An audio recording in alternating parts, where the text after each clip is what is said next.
You're listening to ThunderQuack Podcast Network.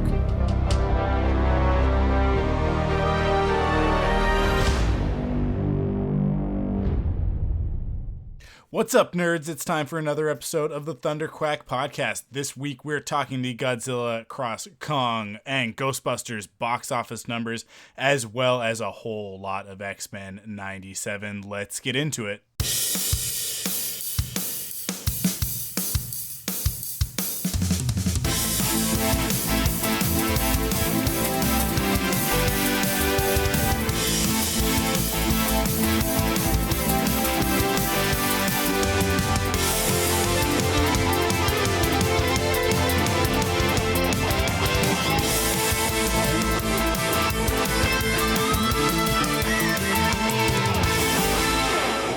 Hello and welcome back to the ThunderQuack Podcast. I am your host, Michael Cohen, and joining me, as always, the incorrigible Joe Hogan.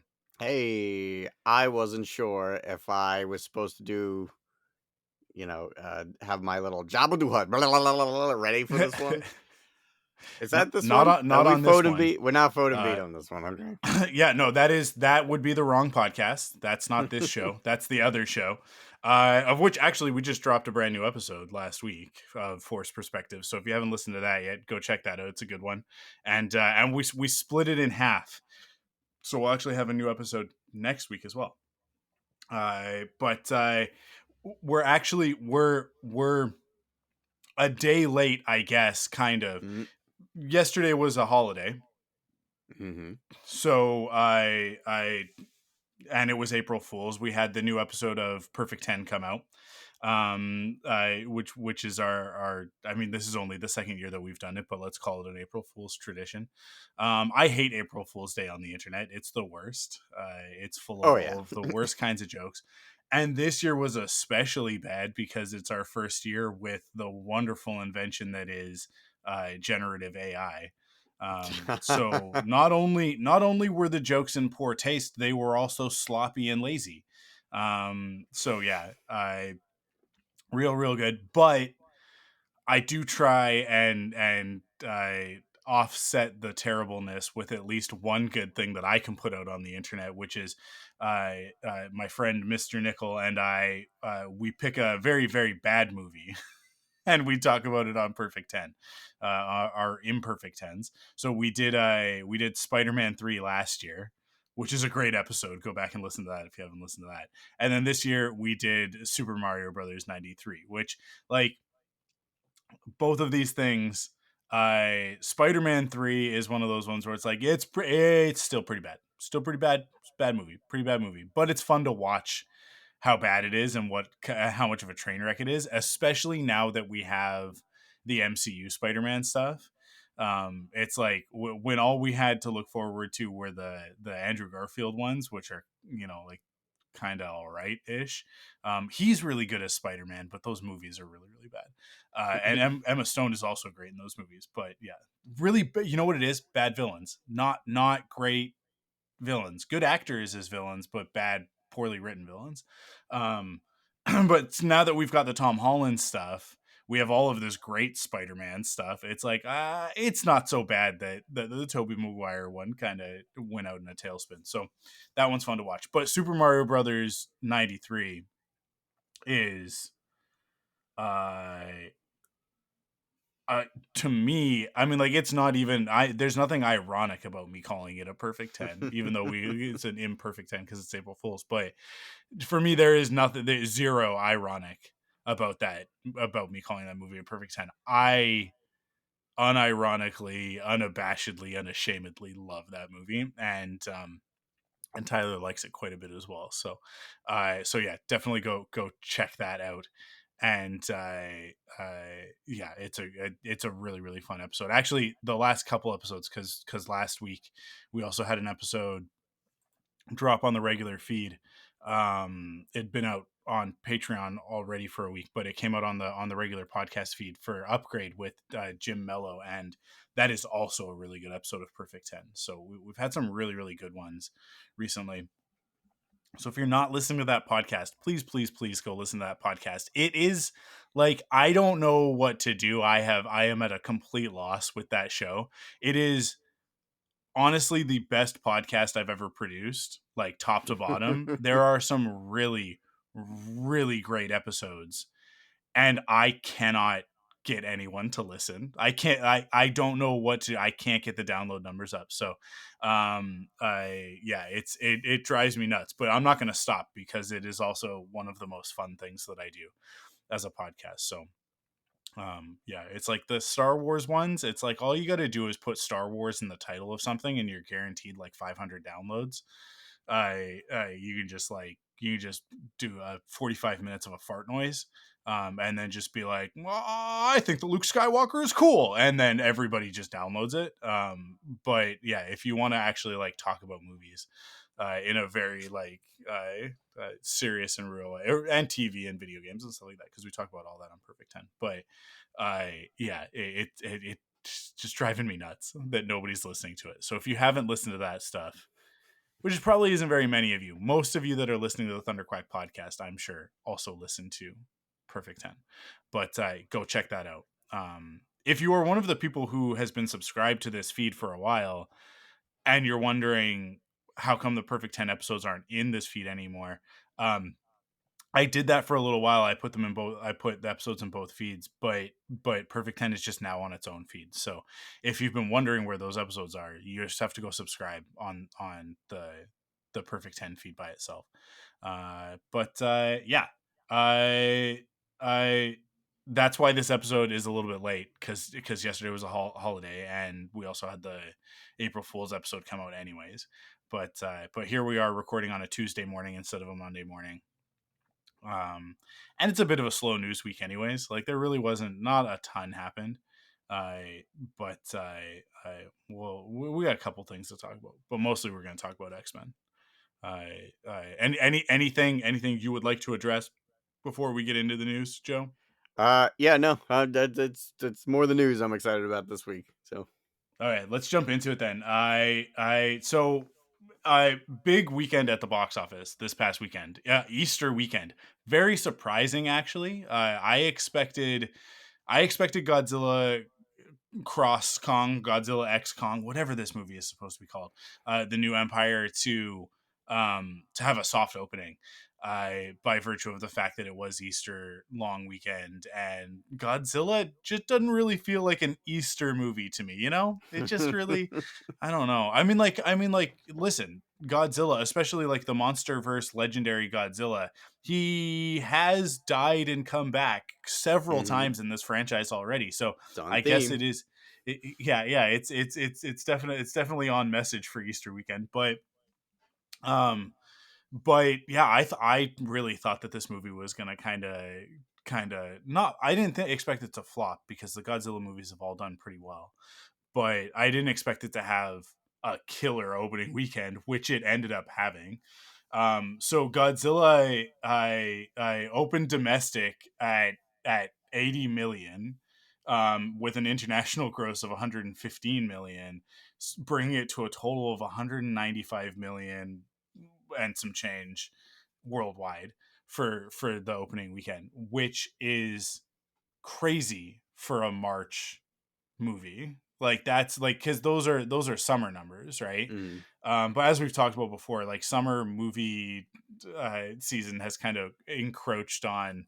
It's funny, summer movies have moved back and back and back and back and back into March, and holiday video game releases get pushed and pushed and pushed and pushed into March.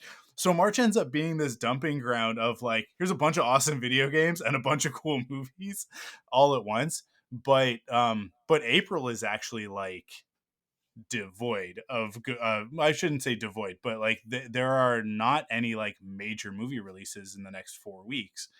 It's not until we hit May that we start getting back into it with the Planet of the Apes and Furiosa and other stuff like that. So And hey, let's not forget we've got Garfield coming. Whew, the heaviest hitter of them all. God, man.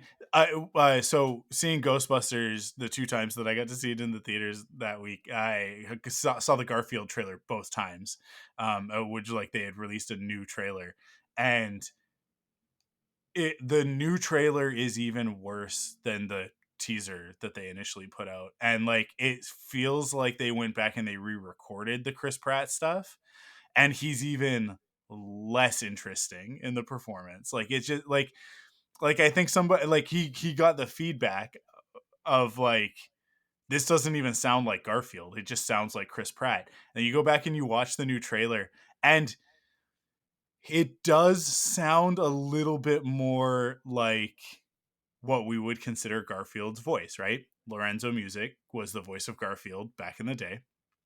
And then Bill Murray played Garfield in the live action films, which is a very funny turn because it flips the other way for Ghostbusters. So for Ghostbuster fans, it's like it's just always an interesting tidbit for me that like Bill Murray ends up playing Garfield. Like they went for him because of that connection. There is a little bit in the new trailer of the sort of like, Garfield's got that like he's kind of got like that, whatever kind of affect to him. It's really, really difficult to do. Like it's actually really difficult to nail. And Chris Pratt is, I think, trying to do that. And it just sounds like he's sleepy. Like he literally just sounds like he just like rolled out of bed to record this dialogue and could not care less about what's happening. And and then Samuel Jackson does not fit the character that he's been cast as, and which is Garfield's father. Samuel Jackson being Chris Pratt's father, it's like I don't like. What are you guys? You just picked names, like out of a hat, seemingly. It's like you just I don't get it. I would love to be excited for a Garfield movie. I would love for there to be an awesome Garfield movie coming out that I could take my kids to, but it does not appear to be that way. Even the trailer finished and Cara turned to me and she went, "That doesn't look very good." So when your target demo is in the theater at 7.5 years old and going like, you know what, I think this one's a pass. It's like I think you guys might have missed the mark a little bit on that. But anyways, I yeah, what are we talking about? Godzilla and Kong. It had just a ridiculous opening weekend, which only makes the I think it was something like a 65% drop off for Frozen Empire, and Ghostbusters not terrible opening weekend because I think it was about 40 million domestic, and I think like it's not great. Not a ton more international. This is the problem with Ghostbusters, is that Ghostbusters doesn't play with the international audience the way that something like Godzilla does, right? So the Ghostbusters Frozen Empire box office thus far, this is not opening weekend. This is the last 2 weeks combined. This is the what the current total is sitting at as of Tuesday morning. Domestic is 73 million. International is 35 million with a worldwide total of 108 and some change. We round it up 109. Let's round it up, even though we shouldn't. Which is like 2 weeks, not even coming close to the weekend opening for Godzilla. So Godzilla and Kong, they literally ate Ghostbusters lunch this last week. So as a fan of both franchises, I'm very conflicted because I want more Godzilla movies. I love this franchise, between all from Godzilla 2014 all the way up to Monarch, this just a little while ago, which was fantastic, and I can't wait for season 2. And now this, and it's killing me because I haven't seen this movie yet because this past weekend was just crazy. And I don't even know when I'm gonna get to see it, but hopefully. Why did I feel like you had tickets to see this already? I don't know why I mean you had tickets. It was in the plan, but everything just kind of went ridiculous and crazy Mm. this last weekend. So yeah, it just didn't come together. But I hopefully I will get to see it by this weekend, and by next week I'll be able to report back and give a review. But by all accounts, everybody who is seeing it is like, it's another movie where Godzilla and Kong fight some stuff. Which that's all it needs to be. So I'm excited to see it when I get the chance. But yeah, but I haven't yet. But how are you feeling about this, Joe? Because I know you like both franchises as well. So, but obviously, we're both bigger Ghostbusters fans, so Yeah, it's a little bit deflating. it's not even close for me. Like I'm Yeah, our Ghostbusters guy through and through. I mean, look, I want more, right? Like I want more Ghostbusters. I love the direction they've been going. I loved this movie. If this movie ends up being the last one because it's not making the money they want it to make, I will still be happy that I got the movie that I wanted since 1989. yeah, Um, like I want more, but if I don't get more, it's okay. At the same time, it's cool that Godzilla versus Kong is doing this well because this is another fun one. So like, hmm it's not my first choice, but I still want to go see it. I'm excited to see it. And yeah, I mean, I wish that these were spaced out a little bit better because maybe Ghostbusters would do better. But I also like there was like a weird thing with this Ghostbusters movie that I feel like a lot of people had no idea that there was another Ghostbusters movie coming out. And like yeah, it came out, they were yeah, like, "Wait, what? There's another Ghostbusters movie? It's out right now?" So I don't know if that was an advertising problem. I don't know if people just kind of don't have their finger on the pulse with Ghostbusters. I don't know what exactly happened with this one, but it definitely felt like there was just less buzz for it coming in general, like other than um the Ghostbusters fandom obviously was very much talking about it and excited about it. But like, I don't know, man. I just feel like people weren't talking about this Ghostbusters movie. And like a lot of people are talking about Kong versus Kong X Godzilla, whatever the hell it's called. yeah. Um yeah, I don't know. So I'm a little bummed. I'm happy that the franchise, hit the $1 billion mark. That's awesome. But yeah, I am if it means the end of Ghostbusters movies for a while or forever, like, you know what? It's fine. Yeah. We have some great Ghostbusters content. I'm sure it's not the end of Ghostbusters content, period. So I'm sure, whatever else is on the way is still good news, but hmm I'm also trying not to be like all doom and gloom about it. You know what I mean? This is the interesting thing is that I think I think that it actually did better than predictions. Mm, So that was a positive. So a lot of the stories that I saw and a lot of the chatter that I saw about the box office for Ghostbusters has actually been like sort of a bit of a positive spin, which I find mm, interesting because the movie cost 75 million to make, I think. Um I and so like opening at 40 for the weekend of domestic is not great because whatever it costs to make the movie, you then double that for marketing, right? Um, so that's how much money they have to make in order to break even for the studio to mm. break even. So you're talking about like the movie needs to basically, if it hits 150, the studio will be okay. But they would like it to hit, I mean, they would like it to hit $1 billion, but like 200 would be nice, right? So I think like I look at it that way. I look at it the way that the studios look at it, and I go, I don't know if this is great. But the other factor that we have to add in on Ghostbusters specifically is that it's Sony, and Sony sucks at the box office. They're Yeah, not man. they're not good at opening movies. They make some really great stuff, right? The Ghostbusters movies, the Spider-Verse movies, they make some really, really good movies. They also make Madam Web and Craven the Hunter, right? So, and Morbius.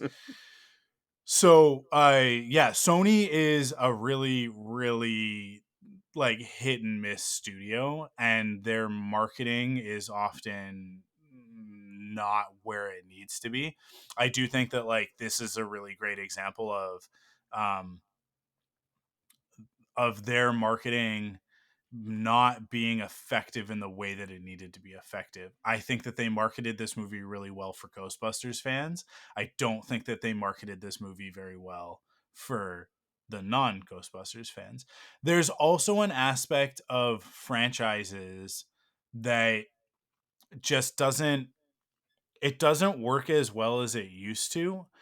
When we all had cable, especially back in the day, like before internet streamers were even a thing, and before like renting a movie online was a very easy thing to do, and we had smart TVs and stuff like that that we could just like cast things to, or just like directly play digital movies on, right? A movie like Ghostbusters Afterlife would come out in the theater. It would come out on DVD/Blu-ray, and then there would be a network premiere, and the network premiere would be like a little later, right? Like usually about a year after the Blu-ray, or DVD, sometime around then, right? You get it like, and it would be a big deal, and whichever network got it, it's like, oh man, we're gonna play this movie, that's like a big franchise movie, right? Uh, and this would have timed out well to like start getting people hyped for Frozen Empire, especially if Frozen Empire had stuck to its original release window, which was last holiday, right? Right. It was Yeah. supposed to be out at December. Christmas Yeah. of last year.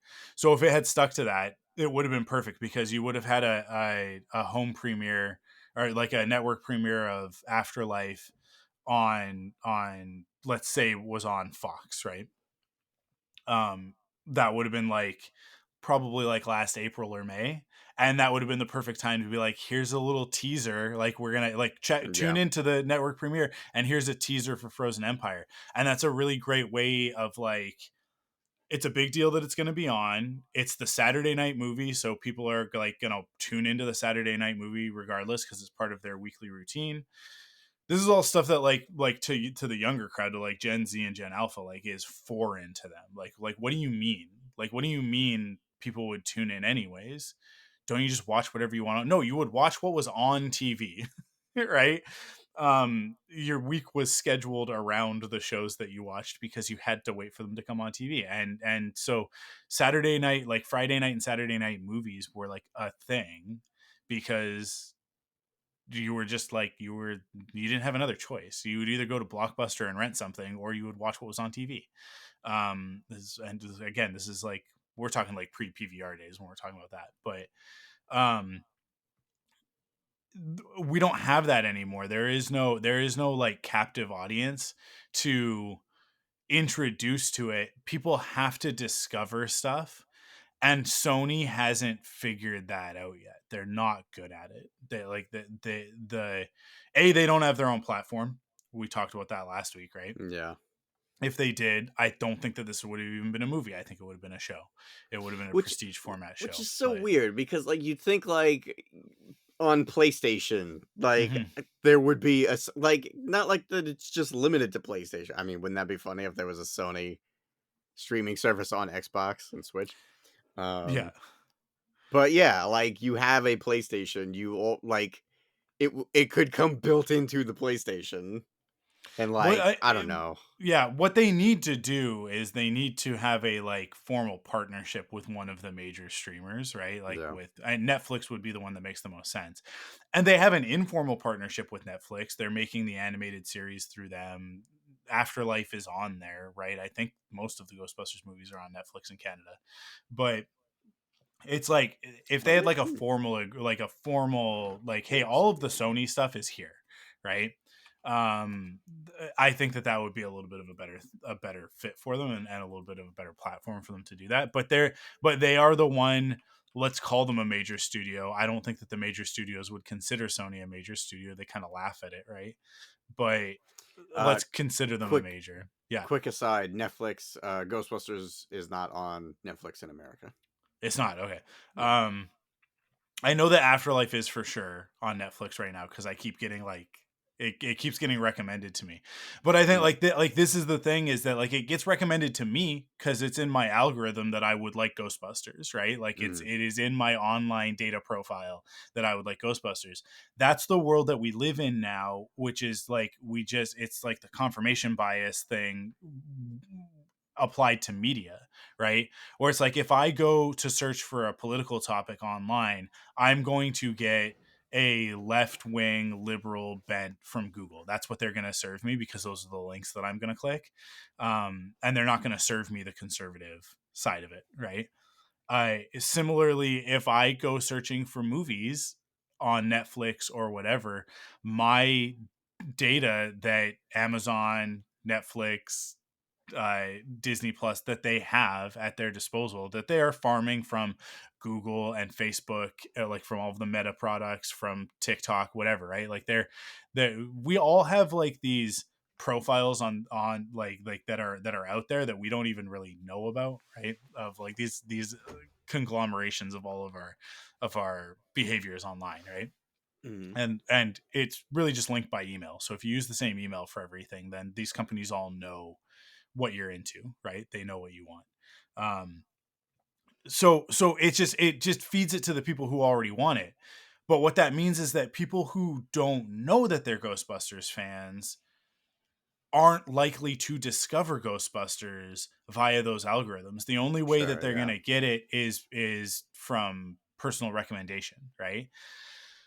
And what I have noticed is that there is an entire generation, Gen Z, just does not have an awareness of Ghostbusters. They just don't. And that's the main movie going audience right now. They do have an awareness of Godzilla, right? The other thing that I think that helped Godzilla massively is that -1 just happened.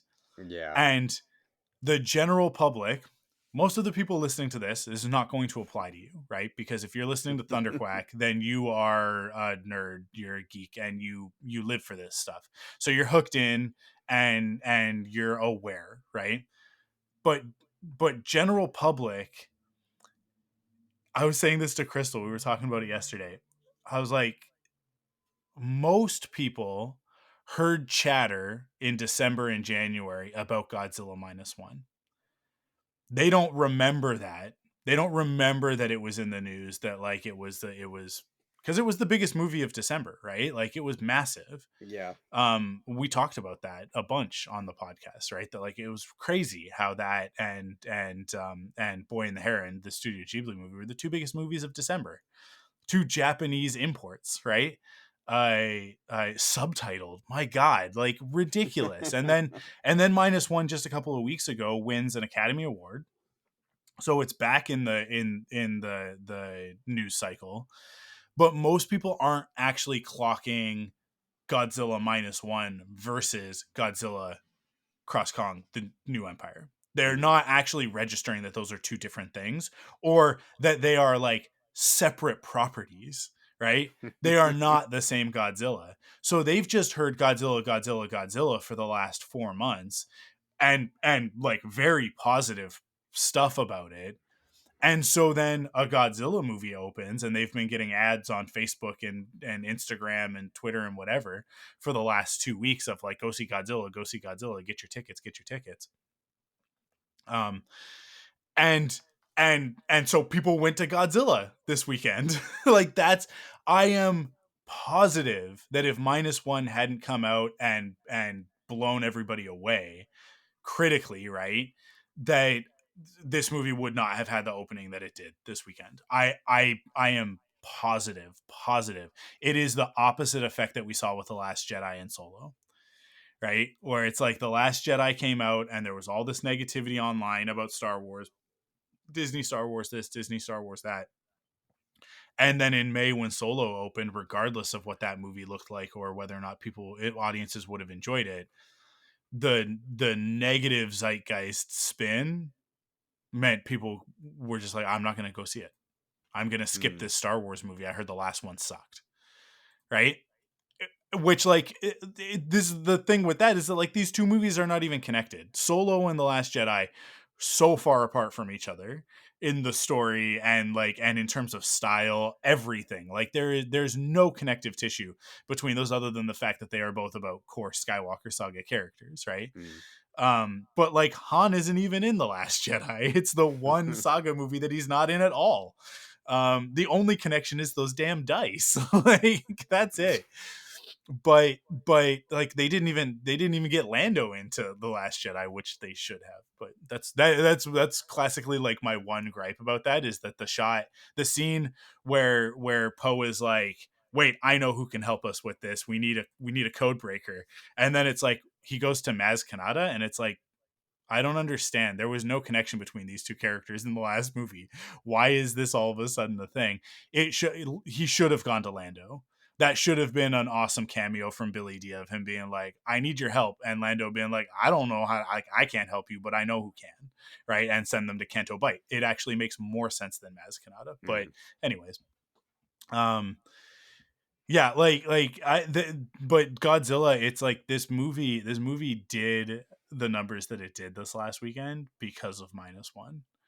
The other wild thing is that like I don't know that you can like rent -1 from any. I don't like I've I heard from a bunch of people that it's like it's impossible to see it. Yeah, I missed it.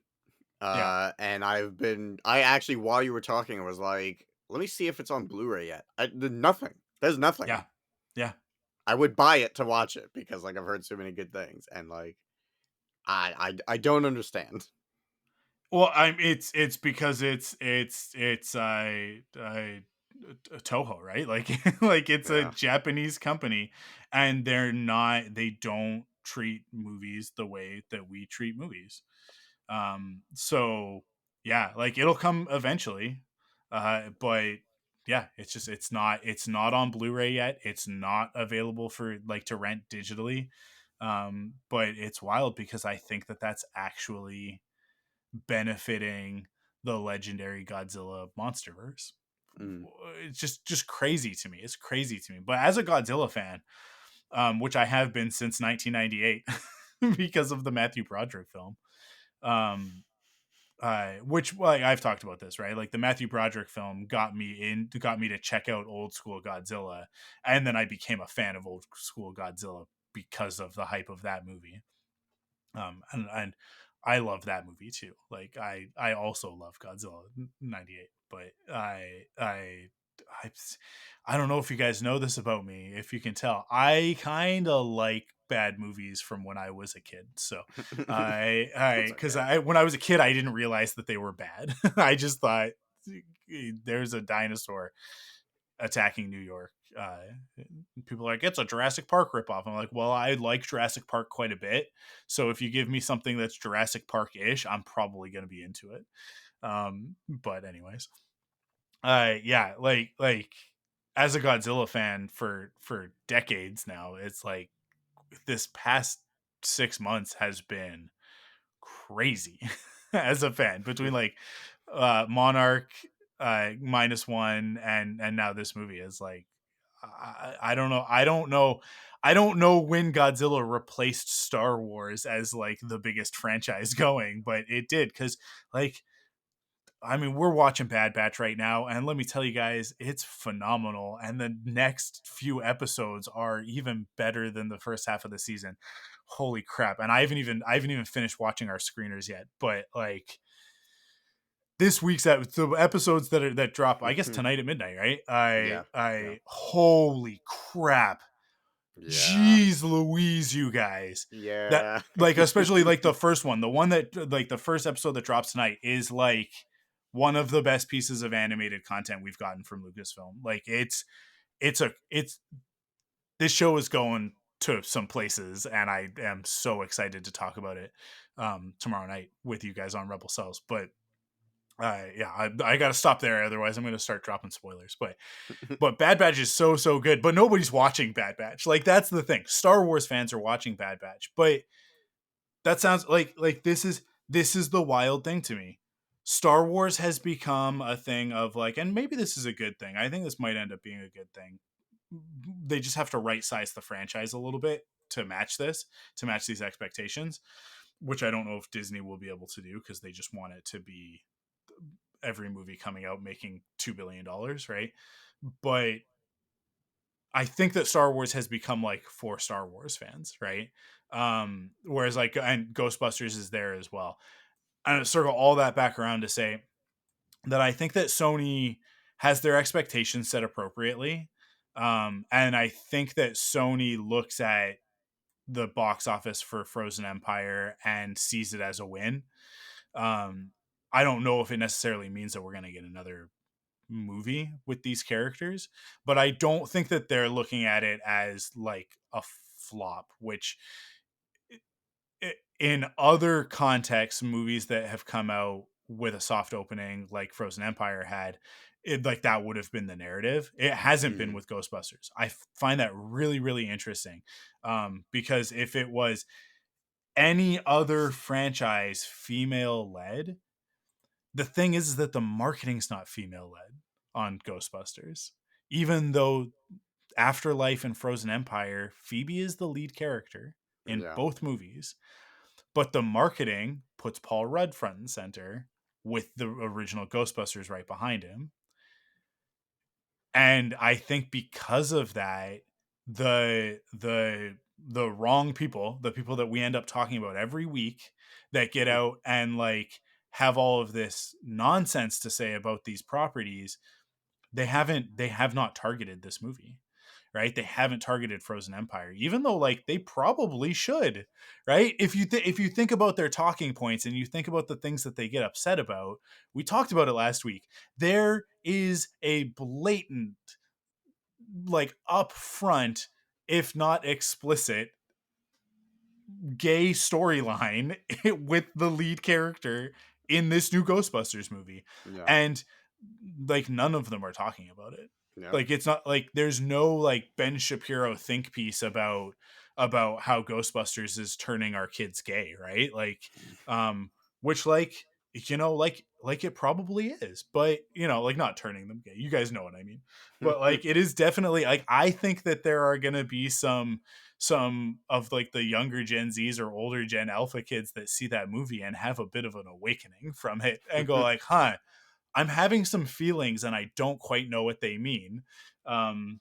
And like I count that as a positive. We talked about that in our review, right? I think that's awesome. I think that's a total win. I wish that they were even more explicit about it. Um but yeah, like you would think, but I think because the marketing has just put Paul Rudd at the front of the poster on every single poster. He is the biggest character on every poster. And then like Bill Murray is next to him. It's like Bill Murray's in the movie for a grand total of 60 seconds. Right. But they've like pushed it with that narrative that these are not the narrative, but just like sort of this like sort of like don't look too closely, sort of Wizard of Oz, pay no attention to the man behind the curtain attitude of like, oh yeah, this is a Paul Rudd movie. It's like, okay, fine, if that gets people to go see it, I think that's actually probably the smart move. Um but yeah, so it's really funny to me that like that franchise being an 80s franchise that is about a bunch of dudes, and then they like pivot it and they're like, no, now it's actually a franchise about a teenage girl. um and yet like nobody's out there going like she's such a Mary Sue or anything like Right. that. Yeah. Like none of that stuff happens with this character. In fact, like people really like Phoebe as a character. People I everybody that I talk to about these Ghostbusters movies is like, I really like all the new characters. Like the main complaint that I heard from people with Afterlife is that it felt like the original Ghostbusters showing up at the end is shoehorned, right? And it's like, well, it is, but we all wanted it, so who cares, right? Yeah.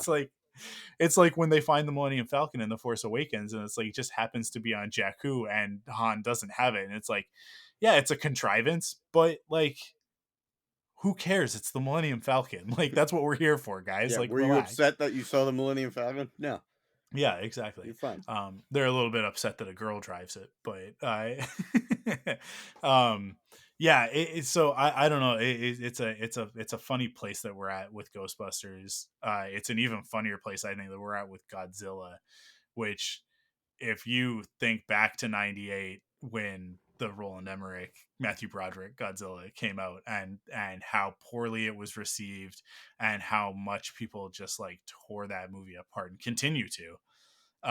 That somehow Gareth Edwards reinvigorated, or not even reinvigorated, but like reinvented Godzilla for an American audience, and it persists. It persists.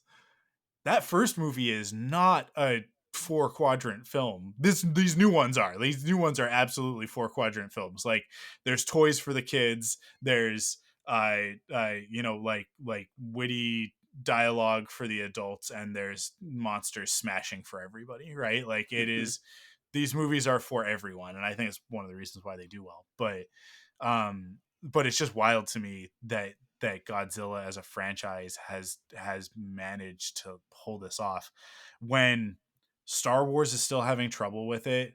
The MCU right now is feels like it's kind of like flopping on the ground like a fish, like a like a Magikarp. Splash is doing no damage, is no effect to anybody. To the point that like nobody's even talking about the fact that there are no Marvel movies right now, right? And like there are no Marvel shows right now other than what we're about to talk about. But yeah, it's really weird to me, these things. And there's no DC right now. Like this year 2024 is just a very odd year of like the 3 big franchises are nowhere to be seen other than Deadpool coming out later. And if you want to count Madam Web and Craven, I guess you can, and Venom. Ooh, we got Venom as well. Sony's got 3 Spider-Man, non-Spider-Man Spider-Man movies Spider coming out in People 1 year. movies. So ridiculous. Can we please put Spider-Man in Venom 3? Like, please. I Please. really hope that there's Please. something. I mean, we talked about it, I think, in our 2024 movie rundown, Yeah. right? Like, what I want to see is that movie open with like the first time he goes full Venom, he's got the spider on his chest, and Eddie to be like, "What is this?" and the symbiote to be like, "I think that Spider-Man guy's got some style." Like I dig the style. I'm vibing with Spider-Man, and like so now we have the spider on our chest. But if they do that, they'll be firmly establishing that Spider-Man doesn't exist in that universe. Right. Which is fine for me. It's totally fine for Venom to exist in, like, that Venom to exist in a universe that does not have a Spider-Man yet. They can play with that. But anyways, we will talk so much about Venom in the lead up to that movie because I love both of those films. Wait, it's not Venom 3, it's Venom the Last Dance. It is Venom the Last Dance. That's Absolutely it is. What? Yeah. And it's like, it's coming out this year, and I don't think we even know who the bad guy is. Like, we know nothing about this movie. I am so excited. I'm so excited to have zero information about this film until like 3 weeks before it, when they drop all of this information and we find out a bunch of like a million things. The fact that they're playing it so close to the vest makes me feel like maybe they have finally figured out the Spider-Man aspect of it, but that's maybe hopeful thinking. But this Wikipedia article has some gall calling it the 6th film in Sony's Spider-Man universe. That is something else. There's no Spider-Man. There's been no Spider-Man. So it's what? Venom 1 and 2. There was no Spider-Man. Yeah. Craven, we don't know. Madam Web's Spider-Man was not in, right? Okay, so Spider-Man... I guess spoilers for Madam Web if you haven't seen it yet. I haven't seen it, but I have listened to multiple reviews for it and with like rundowns. Peter Parker is in the film. Oh, really? Yeah. Okay. The movie takes place in it's either like the late 90s or the early 2000s. He is born in the movie. Oh, God almighty. Yeah, the movie is awful. And at some point, I think you and I need to watch it so that we can like circle back and talk about it. But yeah, like that is a thing. So Adam Scott's character is Ben Parker. He's Uncle Ben. And he's Madam Web's friend. Like they were a co-worker, like they work together. The movie is ridiculous, dude. It's ridiculous. And like I want to watch it just so that I can like confirm for myself how bad it is. And people say it's like good bad. Like it's so bad that it's entertaining to watch. We should do like we should just record a commentary track that you could play along with the movie and watch it with us, and we can Yeah, all react together. we should figure that out. This sounds miserable, but I'm Yeah. down. I'm gonna Yeah. drink when we watch it together if that's what we're doing. That makes sense. Yeah, that's a good idea. Yeah. Anyways, I I don't know. It's just franchise world is weird. Godzilla being the biggest franchise of 2024 is not what I had planned for this year, but I think that's going to be the case. Like I think by the end of this year, we're going to look back at it and be like, man, Godzilla between -1, which is like obviously the tail end of 2023, but when it gets a home release at some point this year, theoretically, I think that it'll have like a big bump as well. People will go crazy and be like, oh, I can finally watch it, and you'll hear a bunch of people talk about it, right? Yeah, like it's crazy to me. It's crazy that Godzilla could be the biggest franchise of the year this year. But I'm Deadpool's probably going to be the biggest thing this year. But um, yeah, we have an animated Lord of the Rings movie coming later this year. 2024 is so crazy, and I love it because I just love the fact that it's not a Marvel, Star Wars, DC dominated year, because that has been the last decade, right? Is like us arguing about these three franchises, and it's like there are so many other great things out there to talk about. But on that note, let's take a like hard 90 degrees and talk about Marvel. Um, let's talk about X-Men 97. Let's get into it. So I'm just going to say right off the bat here, if you haven't watched the first 3 episodes, stop right now. Go watch them. I don't know what you're doing with your life. Stop immediately. I hope you're not even hearing this part yet. Go watch those 3 episodes. Come back. We are going to talk spoilers. There's no way that I can talk about this stuff without talking spoilers, because the most recent episode I have to talk about. We have to get into. But this show is incredible, dude. This show is amazing. It is everything I think we all wanted it to be, but more importantly, it is everything that I think we all remembered the original series being Mm, as kids, right? Those of us who are in our 30s or entering our 40s, which I am sort of I'm on the cusp of that. I'll be 39 in May. So those of us who are sort of in that zone, right? I think we remember X-Men, the animated series, with rose tinted or rose quartz tinted glasses, we should say. I, but ruby quartz, not rose quartz, ruby quartz. That's Cyclops' glasses are ruby quartz. That's what stops his beams. oh, okay. It's the only material known to man that can stop Cyclops' optic blast. I but the original series is not as good as it is in our minds, right? The fact that we have access to it now on Disney Plus, you can go back and you can watch it. It is still a lot of fun to watch. I'm not throwing any shade at it. Like I think that it's still a great series, especially for 1992. That first season is like holy crap, right?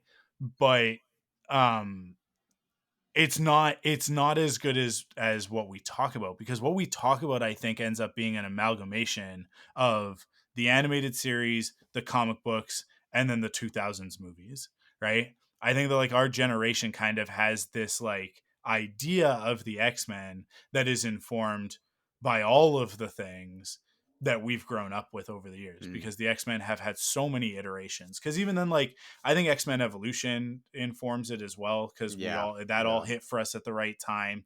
And Wolverine and the X-Men, like there have been multiple iterations of animated X-Men, and they've all, I think, like done a really good job of building out those characters in that world, to the point that we think about these storylines, and you think about the original series, and everybody kind of attributes it to that, because that's sort of the most iconic of it all. Because the series hit very soon after the Jim Lee run hit, and that was like a major reinvention of the X-Men.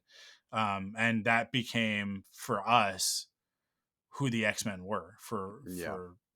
I mean, honestly, for the last 30 years, even though in the comics, those characters have undergone so many iterations since then. Um, but that's the version that we all think of. Um, but we think of it in a way that like we're not actually thinking of the real thing. We're thinking of what we've built up in our minds. Somehow X-Men 97, not somehow, I mean like I think with care and attention, I think that the writers room did this on purpose. They have turned that show into what we thought we were watching. Yeah. What we Yeah. at 38 years old now think the X-Men animated series was when we were 8. Right? 7 or 8 years old. Um and yeah, I mean like I think I like that was absolutely 100% the right approach. I think that a lot of other things that have been rebooted have done one of two things. They've come back darker and grittier. That's the popular thing to do because of what Christopher Nolan did with Batman. Or they have been for the intended audience that the original material was for. And when you do that, it's like, well, that's not a good move either. Like that, because what you end up doing is you end up creating something that alienates the nostalgia audience, because like we actually don't want what the show was. We want what we think it was for us, right? Um so you've seen stuff come out recently that tried to do the nostalgia thing but stayed too close to the source material. One of the big examples, this isn't going to work for everybody, but for me as a Darkwing Duck fan, they've brought him back in the comics twice, and both times that they have, it doesn't hit for me because they've done basically comic book versions of new episodes of Darkwing Duck. Well, I don't want to watch Darkwing Duck as a 38-year-old man, right? Like I love Darkwing Duck. I love the character. Obviously, this is the ThunderQuack podcast, you guys.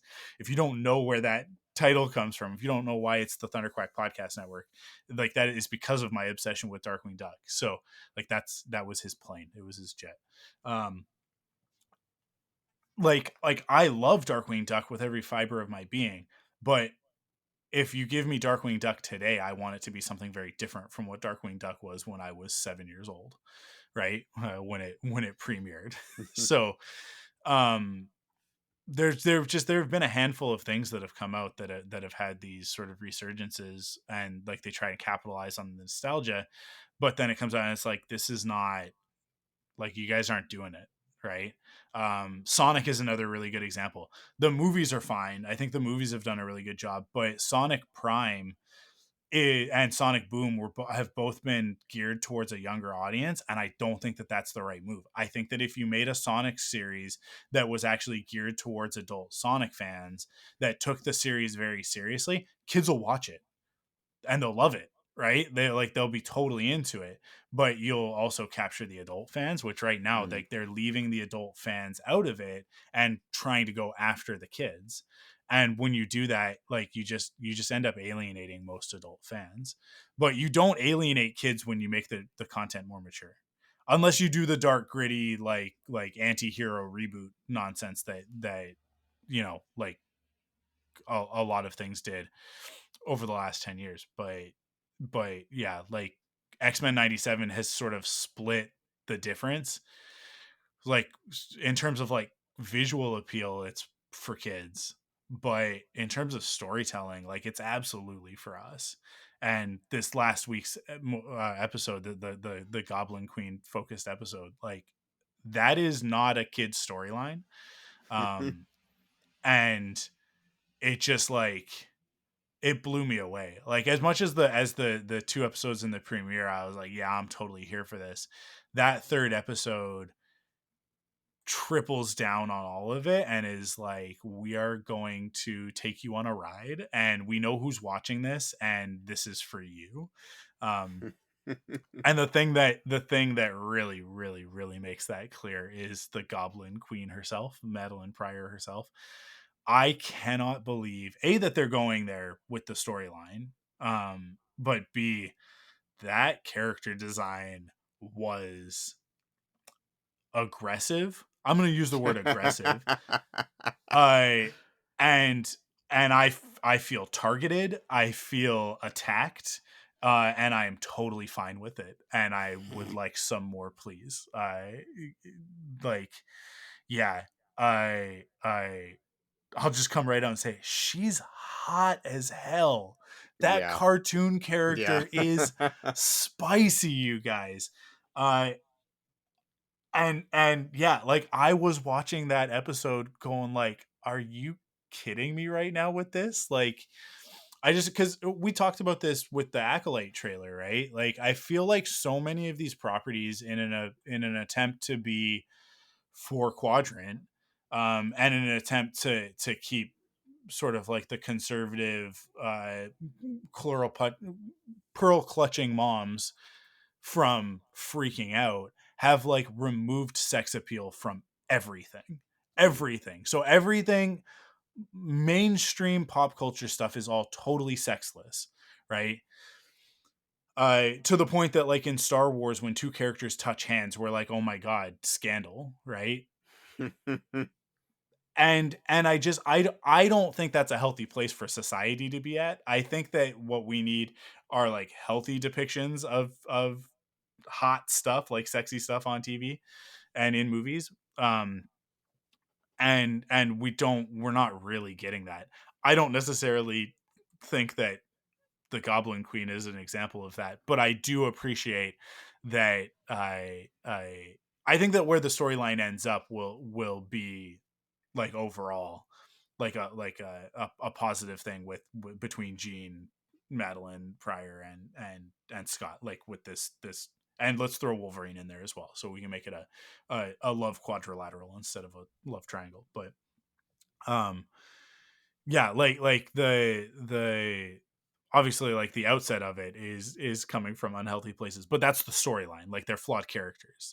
It's an X-Men story, and I think that that's appropriate. I think that that's the way that it should be. But yeah, this show is just like blowing me away every week. I cannot wait for the new episode tonight. Like I will be up at midnight to watch this new episode. um I'm very, very excited, and I've already watched Bad Batch, so I won't have to worry about which Yeah. one to watch first, like I did last week. But yeah, I mean, last week getting Asajj Ventress and Madeline Pryor in the same hour, like it like dropped at the same time, I was like, wow, this is quite the evening. But I've talked a whole bunch about X-Men now. Joe, what do you got to say about X-Men 97? Yeah, so I was a casual X-Men fan growing up. I had watched the cartoon, like, because I was actively watching the Spider-Man animated series, and I think X-Men started before it. Yeah. But like because of like the crossover stuff from Spider-Man and just like getting into Marvel stuff as a kid, I started paying more attention to X-Men, but like at best I was a casual fan. Like I do not have encyclopedia level knowledge of, any of that lore. So, but like I said, like I did watch the original series. I did see some of it recently and was like, okay, this doesn't quite hold up the way I remember it being. Um but I liked it. Like I've always enjoyed it. I like the movies. I've seen all the movies. Um and even still, I was really excited for this. Watching the trailers, I was like, this looks like a really, really well made show. And like so far, man, anytime you pause the show, this show does not suffer from something that a lot of 90s cartoons, even like really beloved cartoons from the 80s and 90s, suffer, where like if you pause the wrong frame, like characters will look really inconsistent and have like really ugly faces, and Hmm. it's like this show, every frame is just like a work of art. Like it's such like a pleasure to just look at this show, like just from an artistic standpoint. And it's just like so well written, and I don't know, man. Like I was really surprised that this turned out to be a show that I every week am like, yeah, I need more of this. Like I can't wait for next week's episode. Um so I mean, I know you just talked a whole bunch about it, but I Yeah, actually have a lot of questions for you because you're a bigger X-Men fan than I am. Um, Clearly, it sounds like the Goblin Queen is already an established like lore. Like it's not yeah, yeah. something new that they brought into this. Is everything else kind of the same kind of thing? Like the stuff with Magneto being in charge of the school. Is that from a pre-existing story? Like how much of this season so far? I mean, I know we're only 3 episodes in. How Yeah. much of this season so far is kind of a retelling of pre-existing X-Men stuff? Yeah. So very little of X-Men the animated series is original storytelling. Okay. Um the thing about X-Men the animated series is that what it did is it took the 90s Jim Lee X-Men, right? The one, Mhm. that's an X-Men fan knows the cover, the gatefold cover, or like it was 4 incentive issue. Like you get the 4 different covers, but then they did like the gatefold of it, of like that lineup, right? Mhm. Wolverine, Cyclops, Storm, Jean, Gambit, Rogue, Psylocke, a Beast, um, and then with Magneto on the cover, right? That they're fighting Magneto. That like that reinvention, because X-Men had kind of like lost its audience a little bit in since the 70s. Wolverine had become a standout character, but nobody really cared that much about the X-Men as a whole. They certainly didn't care about like Cyclops and Jean and Beast and like those characters.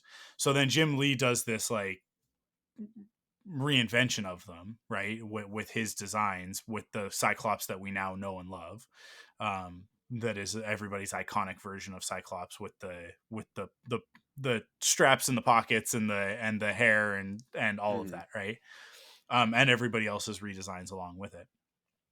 Um, they took those characters in that lineup, Jubilee being the one that sort of stands out the most, but like also like Gambit and Rogue, because they're not, prior to that they're not really X-Men.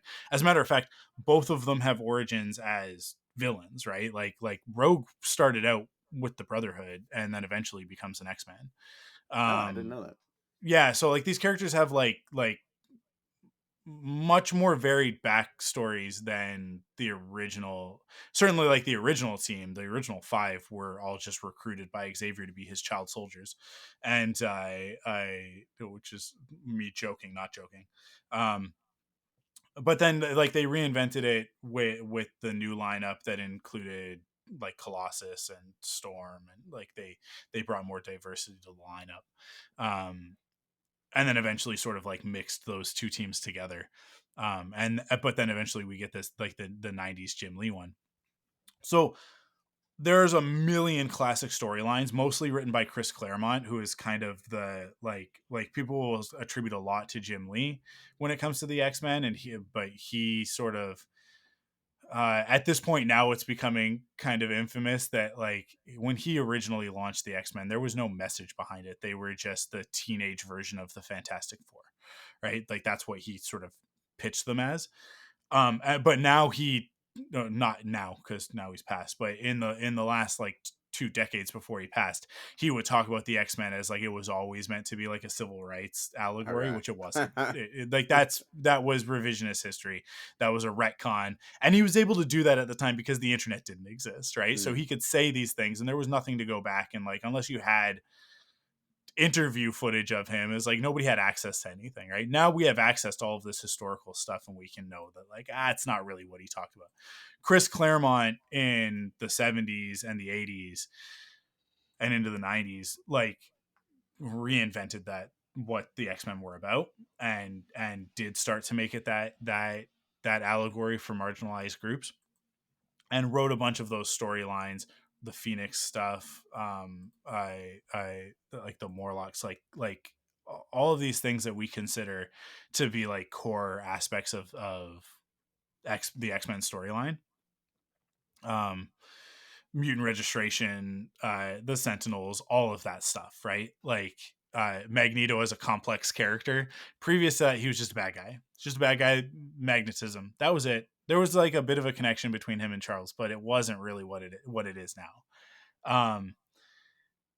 So those Chris Claremont stories were all adapted into the X-Men animated series, but they all get sort of a bit of a twist because you have different characters involved in those storylines now. So whereas the original Phoenix saga it's really focused on Cyclops and Jean and that aspect of it. Now we have Wolverine in the mix, so now Wolverine has to be a major part of the story too, and we've got Rogue and Gambit here, and they've got to be a major part of the story. And you start mixing it with other pieces of storytelling, and so we've gotten parts of it. The funny thing is that this Madeline Pryor stuff is actually part of the Phoenix story. It's actually yeah, so she dies, right? Jean Grey dies, and she's gone for a while in the comics. Like they killed her and she was gone. And Scott goes and like after this, like he leaves the X-Men. He goes back to Alaska where he's from. And he falls in love with this woman who bears a striking resemblance to Jean. But at this point, it is not established. It's comic books. All the women look the same. All the men look the same. Everybody just looks the same. But she's got red hair. So it's like, oh, like he's just replaced her with another redheaded woman. Fine, whatever, right? Madeline Pryor. They get married. They have a kid. Like she's pregnant. But then we discover that Jean is actually alive, right? That she's back and she's with I think at that point, like it's like she's with the Hellfire Club, right? She's the Black Queen, right? And with Sebastian Shaw and all of that stuff. Scott finds out about this and basically abandons his family, abandons his pregnant wife, and is like, "Oh, I'm gonna go back to the X-Men." Like he's been sort of like moonlighting with the X-Men a little bit in the midst of all of this, because otherwise, why is he in the storylines? But like he's like, "Oh, I'm gonna go back to the X-Men now," and then it's like, "Oh, I'm gonna go back to Jean," and all of this stuff happens, and like basically, there are all these summaries on like TikTok is a really great resource right now. People are doing much better summaries than I will. But basically like Madeline Pryor ends up like having this baby without Scott around, and he's like the sort of bit of a deadbeat dad. But this is in keeping with the fact that like his dad is a deadbeat that like gets kidnapped by aliens, but then like never bothers to come back. He assumes that his kids are dead, that they both died in the plane crash, so he never comes back to Earth. Like he avoids Earth, and they've adapted so much of that storyline. I think we talked about this, right? What Star-Lord is in the Guardians of the Galaxy movies is Corsair. like they stole Corsair's character and they made it Star-Lord, but that's okay. But yeah, like so like Scott's kind of, you know, he had an absentee father, and so he becomes an absentee father and all of that. And then eventually like that kid goes on to, it's Nathan Summers, and he becomes Cable, right? And it was sort of like established later, oh hey, by the way, Madeline Pryor is a clone of Jean Grey, right? Which like drove her insane.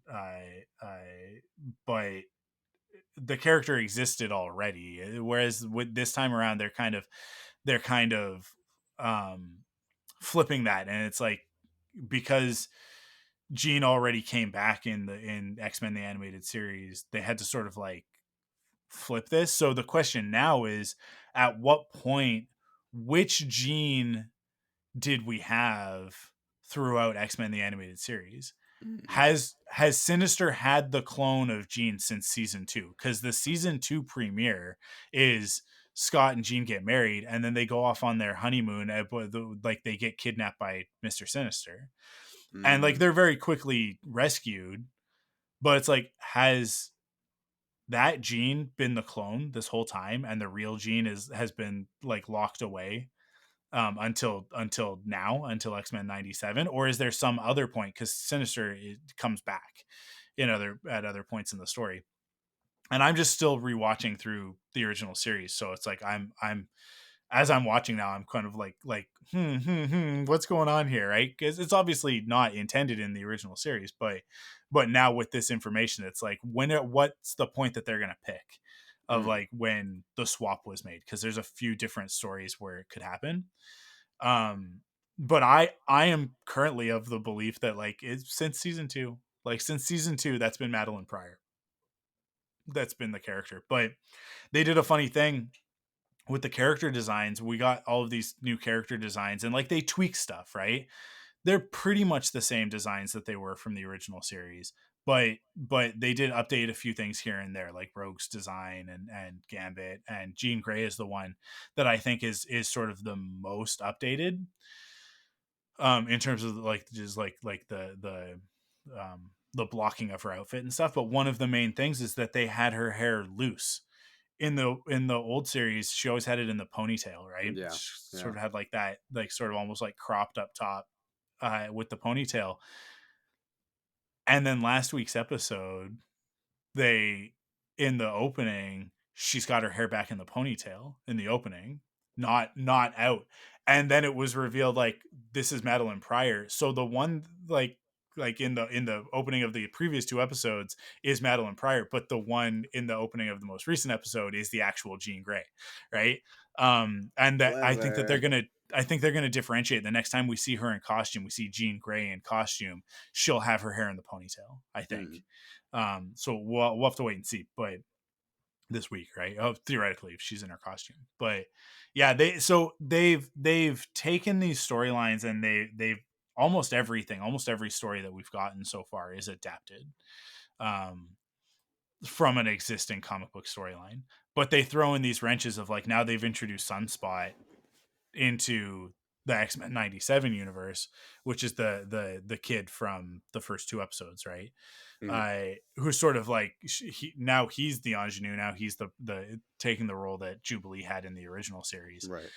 And she's able to like show him the ropes, sort of thing, which is a cool evolution for that character. But like that was very much her role, and she was very much the character that kind of got thrown in the mix and and changed stuff up a lot. But like the Genosha storyline from the, I think that's the first season of the original series, is like very different from the Genosha stuff in the comics, although it's like very much, it is the story in spirit, in essence, but like, we mix up the characters and that sort of thing, right? And like all the stuff with like Gambit's past, and like his wife back in Louisiana and stuff like that, is very different in the comics than it is in the series. Because in the series it's like one episode, in the comics it's like a thing. It's like an arc, basically, right? And there's a lot more conflict and a lot more stuff going on there between Gambit and Rogue and Gambit's wife and all of this stuff, his backstory. They cover it in an episode in the original series where it's like, yeah, he's got a backstory, don't worry about it.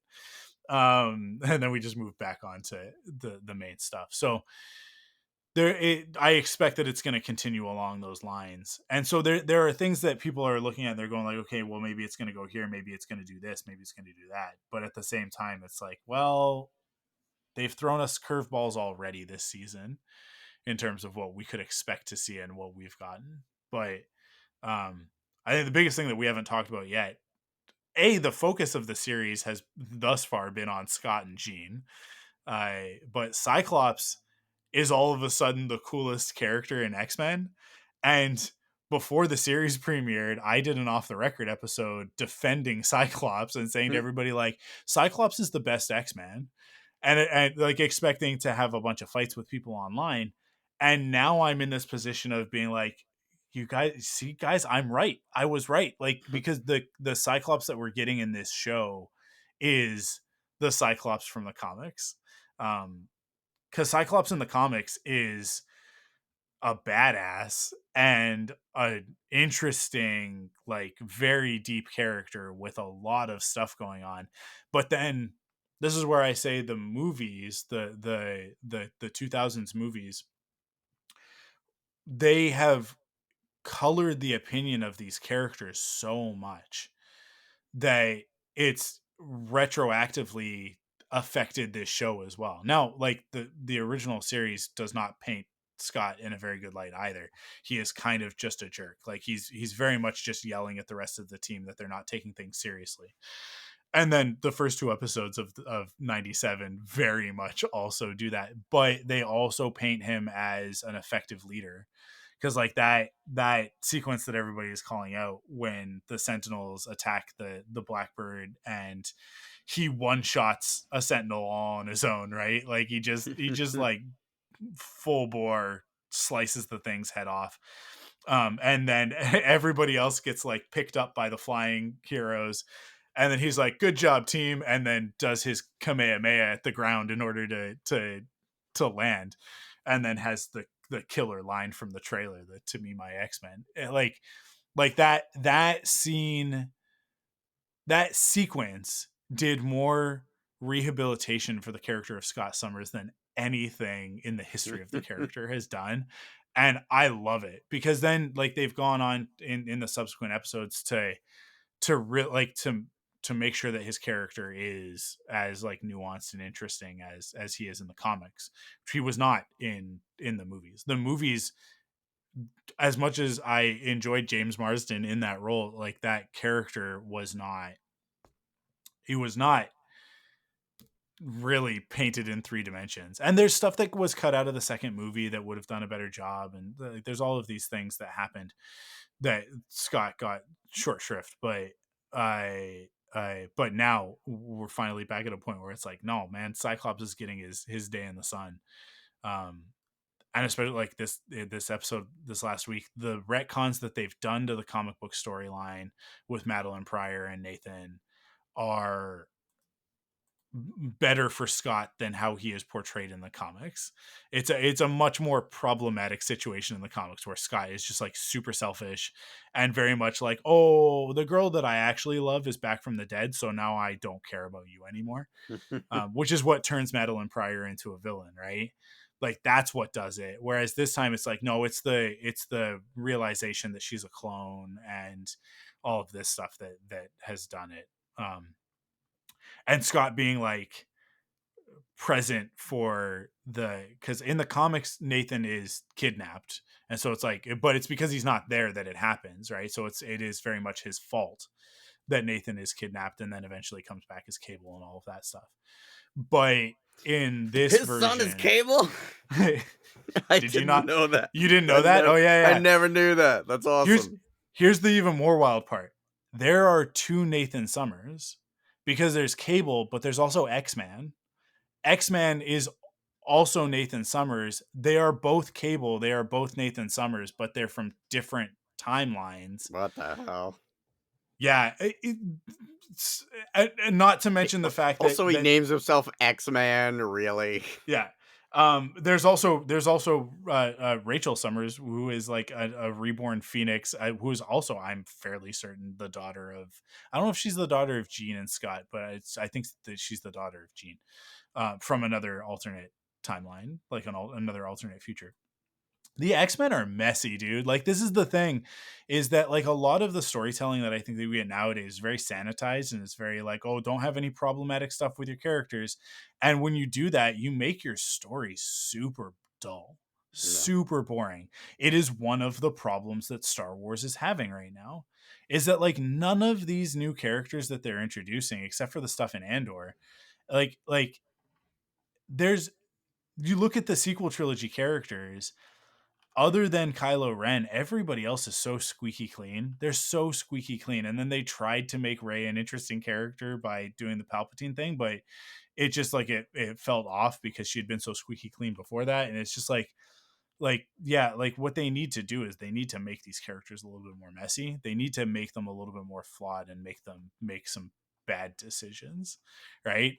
Because that'll lead to interesting storylines and interesting stuff in the future, which Acolyte looks like they're going to go down that road, so I'm excited for that. But a lot of stuff like Marvel is very similar. And I think that what we need some more conflicted characters who do some questionable things, but that the stories allow them to do the questionable things. It's very tricky to write. But it's like, that's the X-Men. Like, the X-Men have always been this weird dysfunctional family of like misanthropes and you know, like well-meaning villains, and like everybody has nuance in the X-Men universe, and it's what makes the storylines interesting. So what they've done with Scott in this season so far, and the whole situation of like, so Madeline is the clone, it's not his fault that she goes crazy. He doesn't really know how to react, but like, do any of us know how to react to a situation like that? Right. Like, I think that it's actually very like his reaction is very organic. Um, but then with what happens to Nathan and him having what is clearly a version of the legacy virus, send him to the future. And, you know, like that's what's going to lead to him, you know, losing the arms and having them replaced with cybernetic arms, and like all of the stuff that he becomes Cable. Right. I, but him being like, I won't abandon my son like I was abandoned. And then everybody being like, well, we're going to have to send him into the future and you can't go with him. And him being like, are you serious right now? Like, what did I just say? And everybody being like, this is the only option. And then him storming up and be like, I can't be a part of this. Like, I think it's a much better, people have made fun of it, of like 1 second he's like, I won't abandon my son, and 2 seconds later he's like, I can't be a part of this, and he walks away and abandons his son. But it's like, I but did feel that way too, actually. He's being put into a corner, right? Yeah, Of like, well, your kid can stay here and die with you, or you can let Bishop take him to the future. Like, those are your two choices, right? And it's like, well, let Bishop take him to the future, and in the future they'll be able to cure him, and then he can come back, right? My question was, why does Bishop have to go? Just because he's from the future? Why couldn't Scott go to the future with Nathan? Because if you know anything about Scott Summers, if you sent him to the future, it would not go well. It would not go well. That's a bad choice. And I think everybody around Scott knows, like, you can't do this. You can't be the one to save your son. But that's Scott's God complex that was wonderfully imparted to him via Xavier, right? This is what makes Scott an interesting character, is that like, he has a God complex and a hero complex, and he also suffers from imposter syndrome, because he is not actually the things that Xavier tells him that he has to be, right? He is actually a very fallible, normal man. He should be an everyman if it weren't for these people around him that prop him up and turn him into this other thing, into this symbol.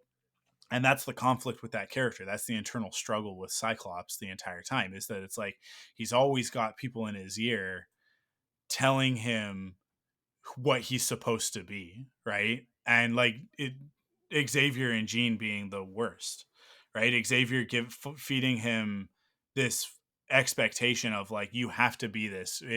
Mutant kind will never be accepted if you, Scott Summers, are not the best of its people, right? Like, you have to be the exemplar. Like, really, like this is one of the wonderful things. Xavier's attitude towards Scott and Jean is exactly the same as Mr. Sinister's. Sinister is just evil and upfront about it. And he's like, oh, you guys are like the key to the master race. Like, your genetics are what I'm going to use in order to create like the most perfect mutant. Right. Whereas like, Xavier is like, I'm going to put these two teenagers in proximity because they both have like stunning genetics. They're both beautiful people. They both have powers that can be hidden, right? They're not gross mutants, right? Like they can blend in. So they're the perfect poster children for my movement. So I'm going to put them front and center. They're the leaders of the X-Men. Not because they're the right ones for the job, but because they're the best ones for the PR. It's a marketing decision, right? Which is no different than what Sinister wants to do. He's like, oh, they're beautiful, like they're perfect for my eugenics plan, and Xavier is like, they're perfect for my eugenics plan as well, but that's not what I'm gonna say. I'm going to tell Scott that he needs to be the leader that the X-Men need. But he's not the best leader of the X-Men. Storm is the best leader of the X-Men. Unequivocally, throughout time, Storm has always been the best leader of the X-Men. So it's like, it's this ridiculous thing that is always there. And then that's why Wolverine is this, like, he's the pebble in Cyclops' shoe, because Wolverine's always like, Slim, you suck at this. Like, you're a terrible leader. you're constantly making decisions in your own self-interest. You're constantly like falling short of this expectation that everybody else has for you. Like, give it a rest, right? And that's where the conflict between those two characters comes from, as well as the fact that he's like, I don't like you because I want to be with Jean. Yeah. And so Scott's like, well, I don't like you because you want to be with Jean. Which is stuff that like the movies have never captured. They've never captured that dynamic between Cyclops and Wolverine, right? It's always just about the girl, which is so much less interesting than this idea of like, it's like, well, why don't you lead the team then, Wolverine? And Wolverine's like, I don't want to lead the team, which is exactly why Wolverine is a good leader for the X-Men. And at the times that he has led the X-Men, he's been pretty good at it. But yeah, that's exactly it. Is like, I mean, Scott, I think, is also a very good leader, but he is a very good leader out of necessity in the times that he has had to. But when push comes to shove, he does often end up making very, very bad decisions, like during Avengers versus X-Men, when he decides that the Phoenix Force is a thing that they should embrace and not prepare for. I would like that they're going to use it in order to restore mutants to like power, right? After what Wanda did in House of M, right? Like it is like a whole thing. There's an episode of Off the Record that I just recorded and released recently where I get into a lot of this. So for people who've listened to both, they're hearing me say a lot of the same things again. But so what you're saying is, instead of asking my question, I should have just listened to that episode. I mean, everybody should just listen to everything that I say all the time. Oh God. I think who has that kind of time? Well, that's the thing, right? I don't know. I think my podcasting career has made that really clear. Is that's my opinion. This is one of the reasons why I think I vibe with Scott so much. Is that I think we're very similar in this respect. Is that everybody should just listen to me all the time and never question what I have to say, even if I'm wrong. Like I am about Bad Batch this season. My predictions are way off, but it doesn't matter. You should still listen to Rebel Cells and you should agree with me whenever I say anything. Yeah, I'll admit when I was wrong, but not beforehand. Beforehand, I'm right 1,000%. But everything that I've said will come to pass, except for the things that haven't and have been contradicted in the episodes that have aired. But that's fine. Yeah. So, yeah, go listen to Off the Record and. Actually, I mean, our March episodes are all on the regular podcast feed, of which that Cyclops one I think is one of them. But if not, they're Patreon exclusive, so you should go check that out. Have we covered X-Men? I think you got anything so. else to say about 97? God, I can't wait for tonight. Yeah, tonight, right? Tonight. Oh man, yeah, awesome. Awesome. Well, before we jump into the last little bit of the episode, let me just give the spiel for Patreon, which I teased a little bit there. Okay, one thing that has switched up, and this week's going to be even funnier. Episodes will come out on the regular podcast feed on Thursdays now instead of the following Monday. That lag was like not doing us any favors. The news was so stale by the time that we were publishing it on the regular podcast feed that I think that nobody wants to hear us talk about the thing that has already come out and all of our, predictions and whatever. So it'll now be Mondays is when the episode will drop on Patreon, Monday afternoon. And then Thursday mornings, it'll be on the regular podcast feed. Starting now in April, Off the Record goes back to being a Patreon exclusive. We were just doing them on the regular feed for the month of March to celebrate going weekly. But now that's back on the Patreon feed. So if you want to continue getting those episodes, if you've been enjoying that, then go to patreon.com/ThunderQuack. $5 a month will get you access to that. It'll get you the early access to the ThunderQuack podcast. It'll also get you all of our bonus episodes from the Pledge Drive. It gets you early access 1 week early for Force Perspectives, because that is not a topical show until it gets topical. When Acolyte comes out, those will be weekly episodes. Those will drop the same way that Rebel Cells does. but yeah, but you'll still get them like hot off the press. So like the second that I finish editing them, they go up on Patreon, and then they'll release sort of the next morning on uh the regular podcast feed. But so that's all kind of switched up. I have one other switch up that I want to talk about, which is that Perfect 10 previously had an exclusive companion show, Perfect 10 Pop Quiz. Um, it's no longer going to be exclusive. It's going to be a timed exclusive. So you'll get it early on Patreon, but they'll eventually make it to the Perfect 10 feed. And the reason for that is that, like, Tim has just been putting so much work into those, and they're really great, and they're such a great companion to the episode that it kills me that they're only on Patreon. So we're gonna put those out on the regular podcast feed, and I haven't quite decided on the timing of it yet. It'll either be a week later or maybe a month later. I don't know, but they'll fit into the spot sort of in between episodes over on the Perfect 10 feed. So go check that out. Make sure that you're subscribed to Perfect 10, but you get it. The easiest way to stay up to date with everything that we're putting out, maybe not everything, because like Saga Continues and some of the other shows, Wampa's Lair, they're all on their own feeds. They don't go up on Patreon. But everything that you and I, Joe, are doing, it's all on the Patreon feed, as well as all of the Perfect 10 stuff. So that's to me, that's almost the best part of the $5 is that you don't have to subscribe to all of the other feeds. You just subscribe in the one place, and you'll just get everything as soon as it's ready. Mm. So yeah, patreon.com/thunderquack to get that. And yeah, bonus episodes and stuff like that. There's lots of cool stuff over there. The other part of that is if you do it annually, if you do a yearly subscription on Patreon, you'll get a discount. It'll only be 56 instead of 60 for the year. So yeah, go do that. Go check that out. That's it. So let's get into the back half of the episode. I don't think this will be the half of the episode. I think we'll be pretty quick here. But real quick, what games are you gaming lately? What have you been playing? So I did finish. I can't remember if I finished it this week or last week, but I did finish Dark Forces Remastered. Mm-hmm. Awesome, loved it. Go play it.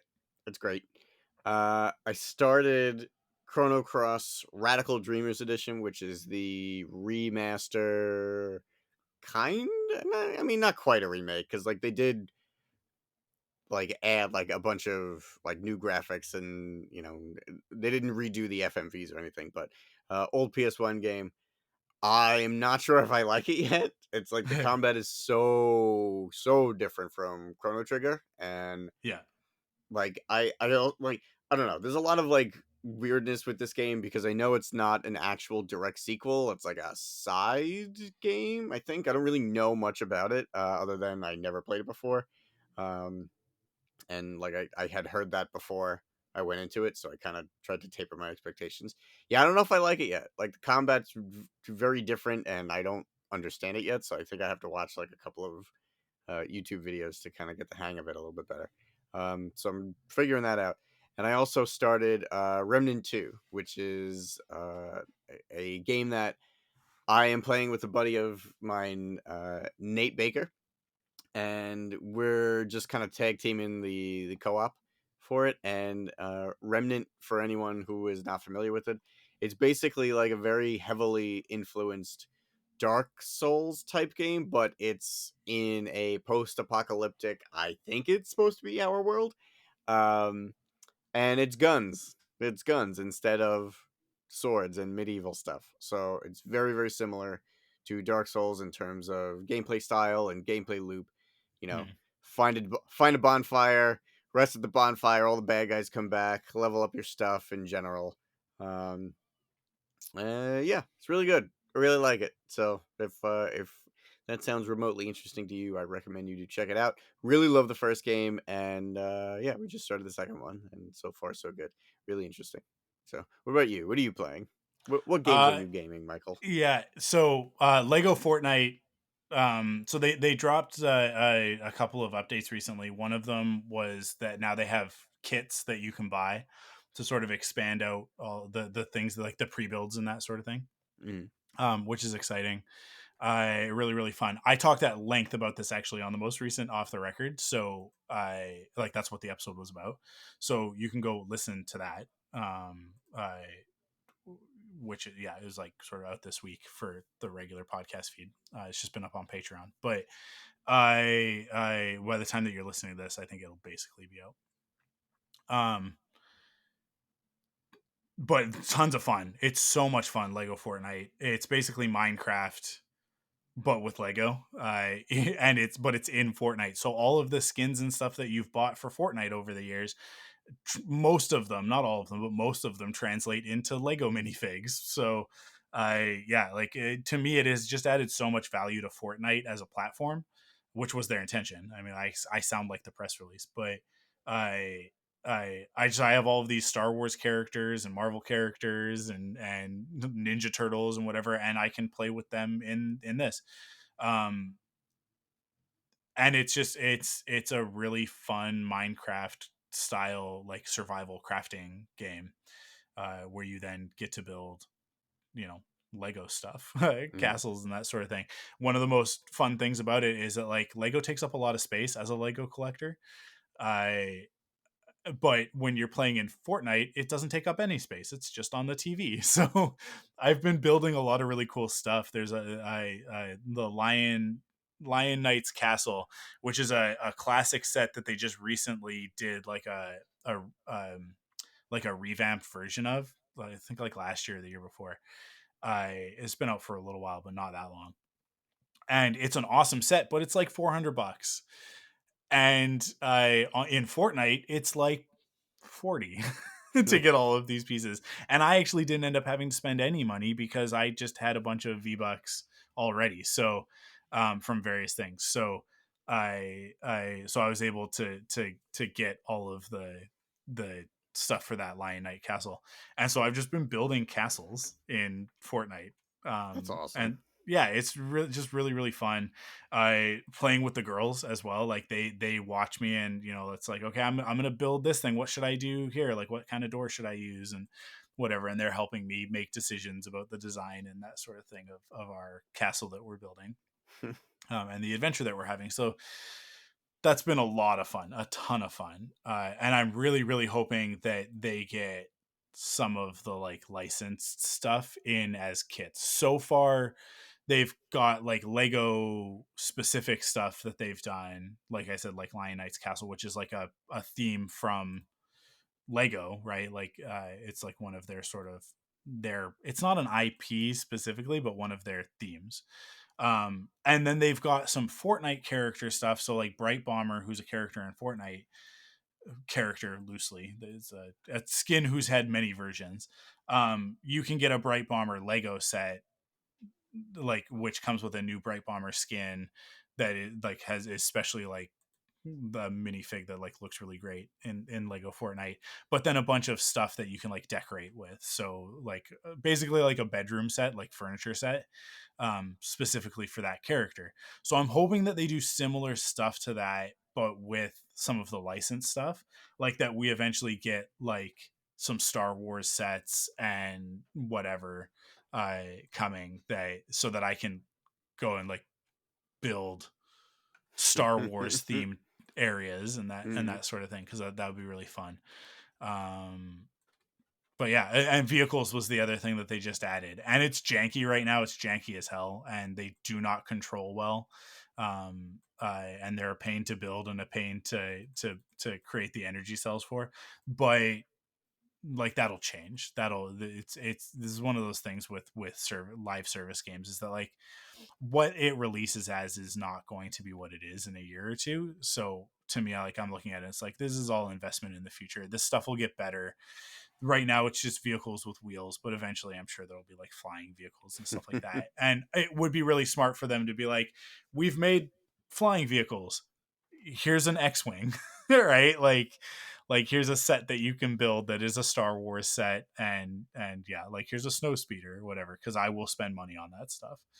I but yeah, it's been really, really fun. And then just last night I actually downloaded the demo for Prince of Persia: The Lost Crown. I think that's what it is. This newest Prince of Persia game that's like a 2.5D side scrolling game. I played it for about 15 minutes, and it's fun.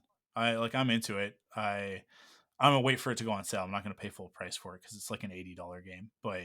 Um, but yeah, I'm into it. I'm in like that Prince of Persia gameplay style, like classic Prince of Persia, not like the Sands of Time, but like classic Prince of Persia, side scrolling, map clearing sort of thing. And they've added in some like Metroidvania style gameplay to it. So I'm down for it. Like that sounds like a good time to me, and what I've played of it so far is really fun. So that's what I'm playing. That's what I'm playing. What shows are you watching? I know you got a big one on here I that you've been talking about, and you finally burst the seal on this one. I got a big one. Well, I'll talk about the little one first, real quick, just to kind of get it out of the way. Sure. Shogun. Started Shogun. Watched the Yeah. first 5 episodes of I believe it's going to be 10 episodes, and I think the 7th one came out either today or yesterday. So good, really, really good. I Cool. feel like you should watch it before I talk about it at all because Okay. I Okay. feel like you would really like this show. It's really awesome. I'm gonna I'll prioritize it this week for sure and start Okay, getting cool. into it.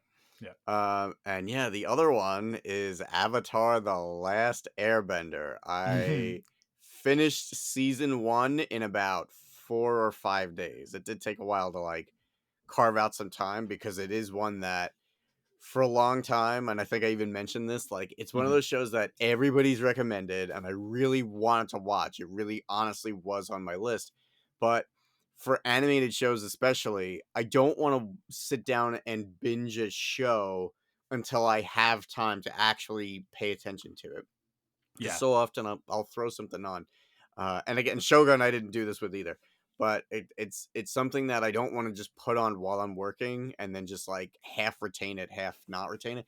And it's just hard to do that. It's hard to carve out time to like binge a show. But it was 20 episodes. They were like 22 or whatever minutes each, and damn, it's so good. Like it's It's really actually good. Yeah. I was not expecting it to live up to the hype that like everybody and their mother has been telling me you have to watch this show. I've heard it so many times over the years.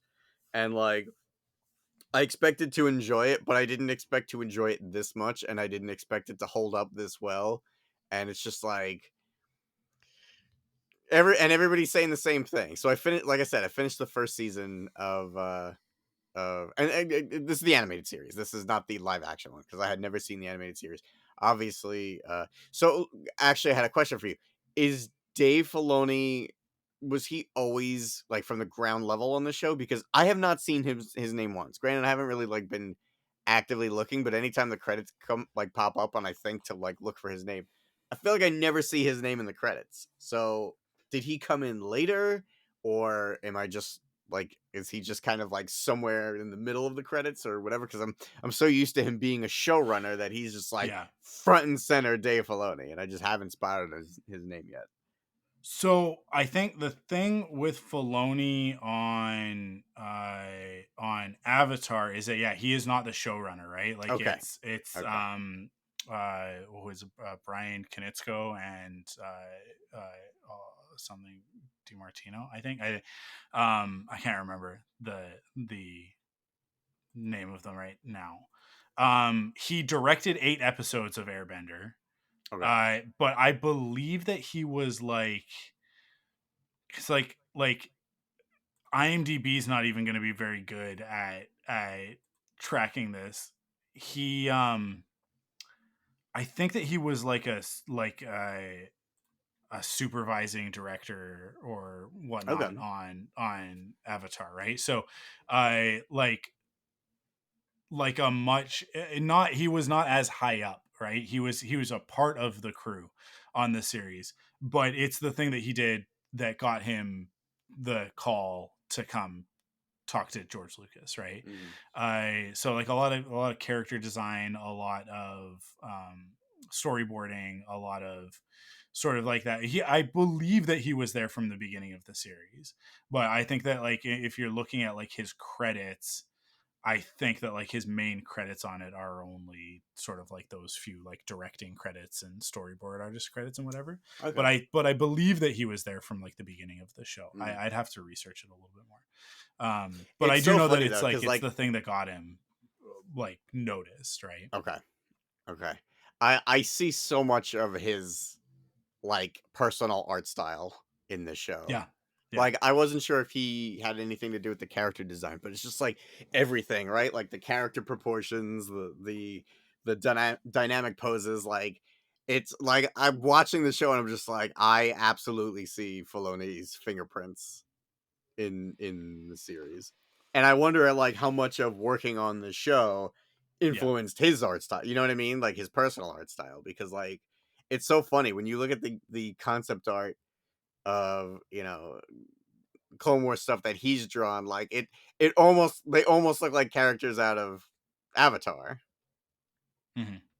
So I don't know. It's pretty Well, cool. I mean, like, yeah, you look at Star Wars Rebels, and Star Wars Rebels is very similar to the character style in Avatar. It's Hmm. just 3D, Yeah. right? And that's one of the things that like people who I will see people criticize Star Wars Rebels for the visuals, and then I'll see them also talk about Avatar: The Last Airbender for it looking the way that like praising it for looking the way that it does, and I'm Mm. like, these look the same. If you know what you're looking at, like they look the same. Like the Mm. character designs in Rebels are very, very similar. Like they've got that similar American anime style to them. It's Yeah. just you're seeing it in Yeah. 3D, so it doesn't come across the same way. But it is very much like when you see Star Wars Rebels characters drawn in 2D, which most of the time that we have seen them drawn in 2D, it has been by Dave Filoni. They very much look like Avatar character designs, Mm. more Korra character designs than Last Airbender character designs, but Okay. like which I don't think that he worked on Korra at all, but just I because think I that think by that Korra point is he had already gone to he was Clone on Wars, Clone right? Wars, yeah. Yeah. Um, I Korra just is a little bit more. The designs are a little bit more mature, a little bit less cartoony, but which I think just lends it to that. But the thing with Filoni is that, like Filoni, we sort of know as the Star Wars guy now, and then there's like that attribution of Airbender, right? But like he's been working in animation. He had worked in animation for like a couple decades, or maybe not a couple decades, but like a very long time, at least 10 years before, no longer than that. Cause yeah, like he worked on like Mission Hill, The Oblongs, King of the Hill. Like he was working on stuff like way back in the day Mm. as a storyboard artist and whatnot. Like he's his pedigree as an animator, cause that's how he started, was specifically in animation, is so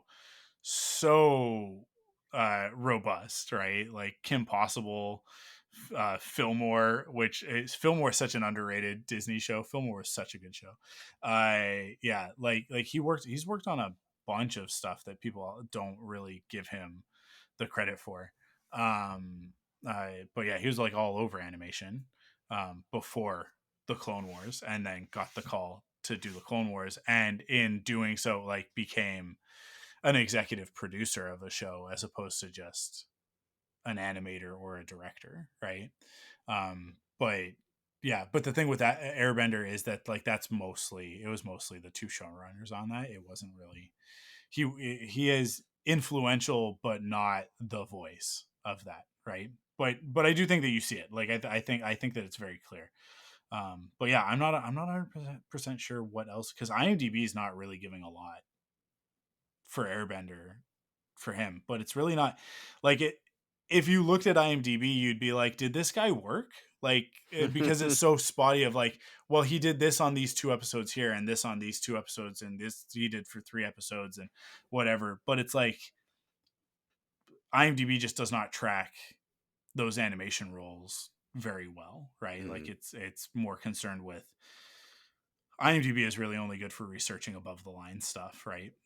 So directors and lead actors and whatever. If you are if you're a guy that just was ham and egging it for a long time, um, then yeah, you're not gonna show up on IMDb. Yeah, Brian Knitsko and Michael Dante DiMartino are the the creators of the show. So that's where the majority of the story is coming from, is from those two. Yeah. But Cool. I'm excited for you to get through Airbender and get to Korra, because I really want to know what your opinion is on that show. Well, let me ask you, because I have not started season 2 yet. Like, I literally capped it because it's probably going to be like another week or two before I can start binging again. Do you think I should watch the Netflix Avatar next? Because it's like, I hear it's like season 1 is season 1, right? Like, it's the same thing. Do you think I should do that next, or should I do the rest of Avatar and then do the live action, or should I do everything and then go back to the live action? Finish all of Airbender and then Okay. do the live action, because Okay. I've still only watched the first episode of the live action Airbender, but okay. Even in that first episode, there's a lot of stuff that is informed by things from season 3.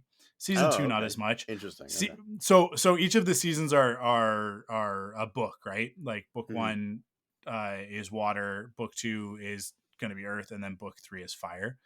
So a lot of the stuff, even in the first episode of the live action, to do with Zuko and Iroh and the Fire Lord and all of that. By the way, Zuko as Rufio, right? Like the actor who plays her, crushing it, man. Dante Basco, so good. He is awesome. So good. Yeah. So yeah, like there's a lot of stuff in season 3 that you'll learn about, like Zuko's backstory and about the Fire Nation and stuff like that, that when you watch the live action series, you'll be like, oh, okay, cool. Right. That if you don't have that context and you're watching the live action series, you might be missing a few things. Okay. That I think it'll just be a richer experience for you if you've seen all of the original series before you start the live action.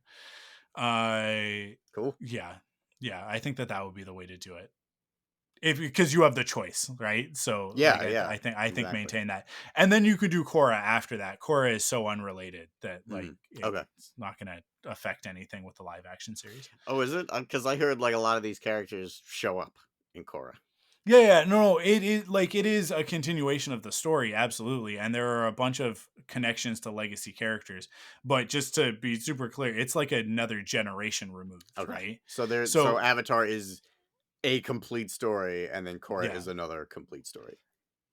Yes, but there is a significant chunk of time in between the two shows that is unaccounted for.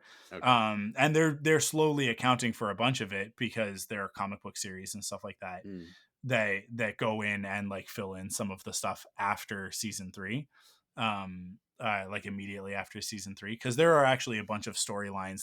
There are a bunch of story threads that don't get resolved in the series, that then like comic books have come back and followed up on some of those things. Which, by the way, X-Men 97 has one too. I don't know if you were aware of that. I am.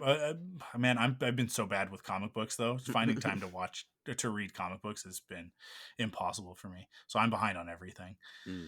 But like Korra takes place like decades after the end of Avatar. Yeah, I heard everybody's like super old.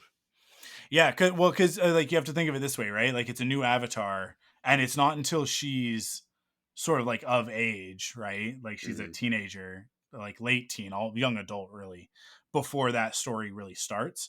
So you've got the rest of Aang's life, which he lives like a full life, and then he dies, and then the next Avatar is born. She's reborn, So, and then you have to wait for her to become basically 18 before that story starts.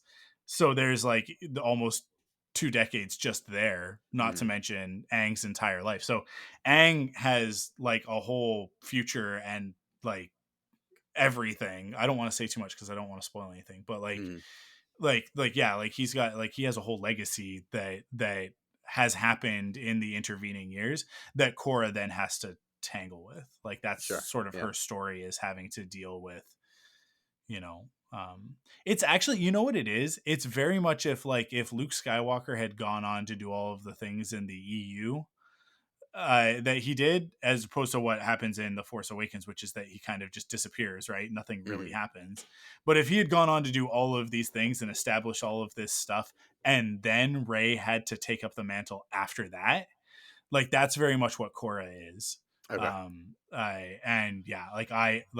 I love it for that, because I think that it's very much like her, and she's different. She's um water, so she's different from air, not as different as an earthbender would be, but if we're sort of treating the nations like zodiacs, right? But Yeah. I'm interested for you to get there, because I have an opinion of Korra that is very different from everybody else's, but so I want to see what you have to say, because you're so far removed from the controversy of it airing that that I think that you'll have an even better take on it than I do. But yeah, the internet did not like Korra at the time. Just to be That's clear. all right. I mean, look, it looks gorgeous. So if nothing else, I feel like I'm gonna enjoy it as an artist. So I feel like I'll appreciate it either way. Oh, for sure. Cool. What are you watching? Yeah, so the girls and I just started Moon Girl and Devil Dinosaur, which just made it to Disney Plus in Canada not that long ago. Like, I want to say within the last couple of months. And it's one that I've been waiting for, because I was really anticipating this when it was coming out. And it sucks that I had to wait this long to get it. But we started watching it. We watched the first 2 episodes, sort of like a 2-parter, establishing the story and whatever. It's fantastic. It's super, super good. The writing is really on point. I mean, it's a kid's show, but the writing is really on point. The animation is unbelievable, dude. The animation on this show is like, imagine like that sort of like Powerpuff Girls, Dexter's Lab, Gendy, that very like geometric angular style, but with all of the advent of modern animation tools, of like digital animation tools. It's unbelievable. So yeah, just from an animation standpoint, just from an art standpoint, I watch it and I'm just blown away by it. But then the characters are lovable. The world is really fun. It's Marvel, right? Like it's a Marvel series, but it's not connected to anything. It's just kind of its own thing. And yeah, it's just those first 2 episodes were really, really fun. The girls have watched more of it without me, because I was busy doing something else.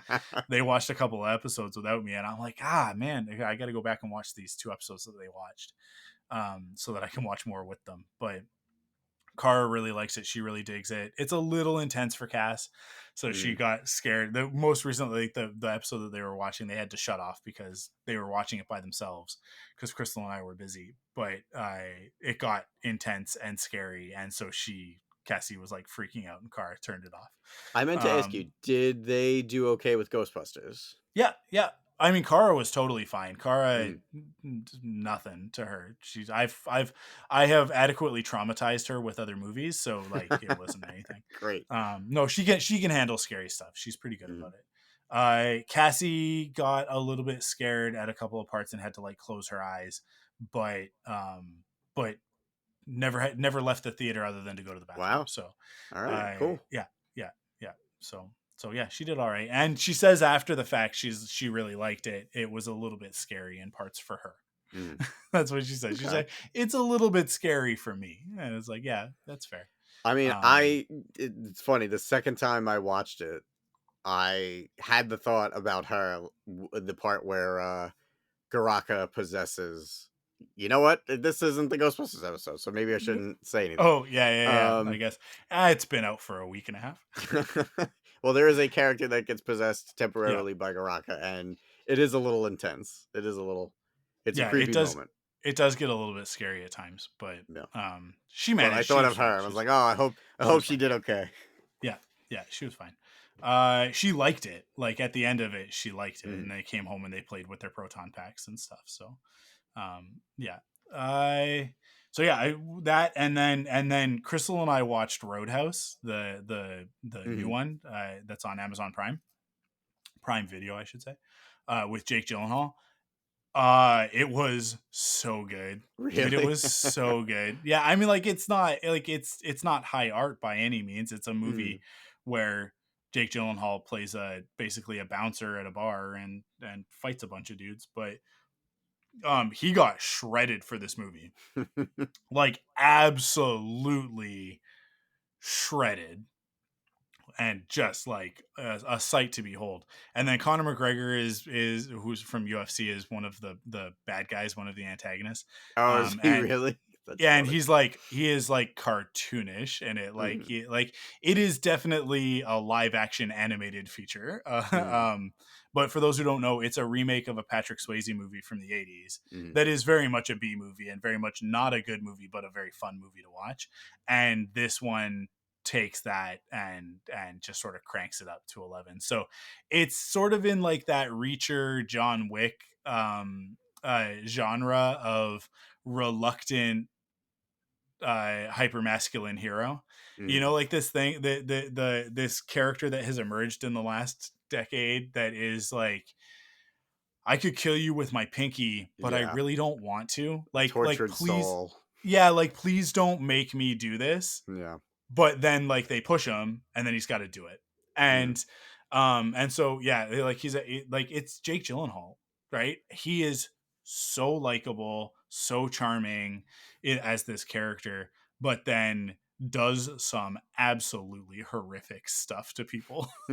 And I'm all about that, like that balance. I think it's a hard one to find, but it is very much like when you do it well, it's a type of character that I really really like. So Mhm. yeah, I really really loved it. Crystal does not usually like violent movies, and when I sent her the trailer for it, because she was like, oh, like let's have a movie night sort of thing, I pick a movie, and I had sent her the trailer for this movie, and she was kind of like, yeah, okay, I guess we can watch that.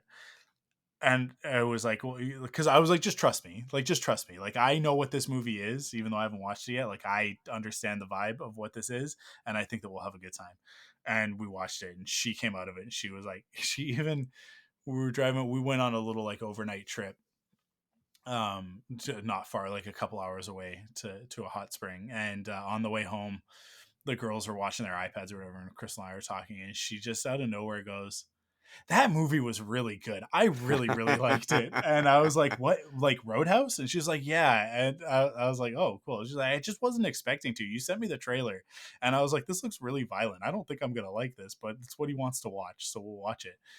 But I really really liked it, and I was like, awesome. That's good. I was like, yeah, like I knew that it was going to be like charming, even though it's super Mhm. violent. So Who yeah, doesn't love watching a bully get their comeuppance, man? exactly, It's right, just exactly. satisfying. Exactly.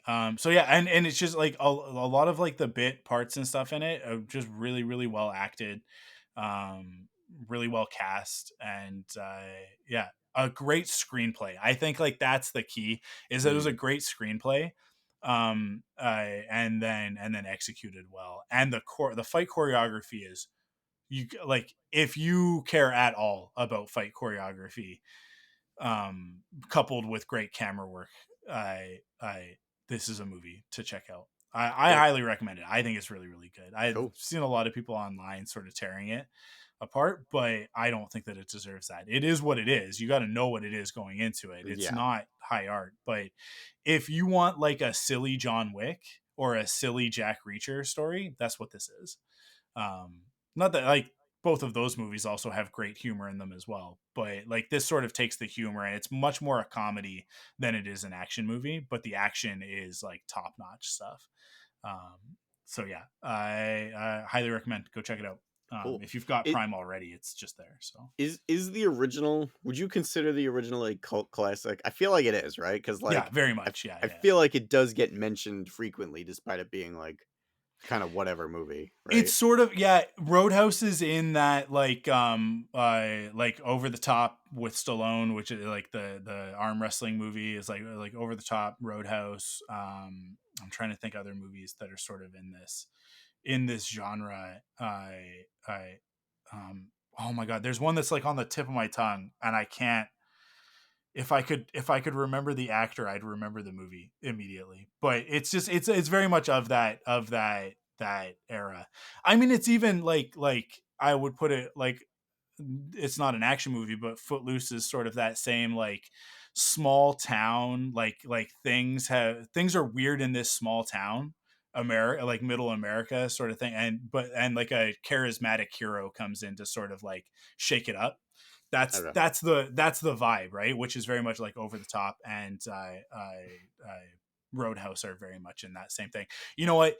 Big Trouble in Little China, even though it's not middle America, dude, same thing, right? Like I love that movie. Kurt Russell's character in Big Trouble in Little China is the same archetype that Dalton in Roadhouse is, and Stallone's character in Over the Top, as well as like Kevin Bacon in Footloose, right? So it's like that era of like of the 80s of like this dude with he's got a mullet and he's very charming and nice to look at, but don't cross him because he will beat the crap out of you.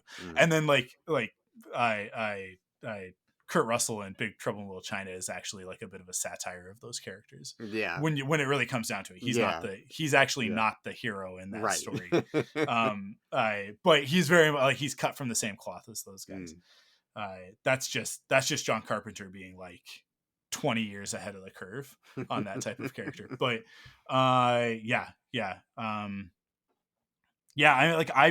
seen parts of Roadhouse of the original. I've never watched the whole movie from start to finish. It's one of those ones that's like I've seen like edited for TV on TBS in like bits, right? But I've never actually like sat down and watched the whole thing. But I'm kind of now like the new one has got me at the point where I'm like, I should probably watch it. But yeah. I think that does it though. I think we have episoded. Yeah, we did it, man. Awesome. Well, thank you guys for listening. Don't forget to stay up to date with everything ThunderQuack by following us on social media and get extra content like reviews and reactions on YouTube, Instagram, and TikTok. And thank you to all our faithful ThunderQuack supporters on Patreon. We couldn't do the show without your support. Head to patreon.com/ThunderQuack to get early access to episodes like this one, as well as bonus content. The other thing, I on TikTok and Instagram, YouTube, I just posted like a Lego like let's build as I built a set, and I'm gonna do more of that stuff. So if you like that stuff, go check it out on social media. But very different from what we do on the podcast, but also a thing that I like doing. So go check that out. But that's it for this episode. Thank you guys for listening, and we will catch you on the next one. Stay frosty.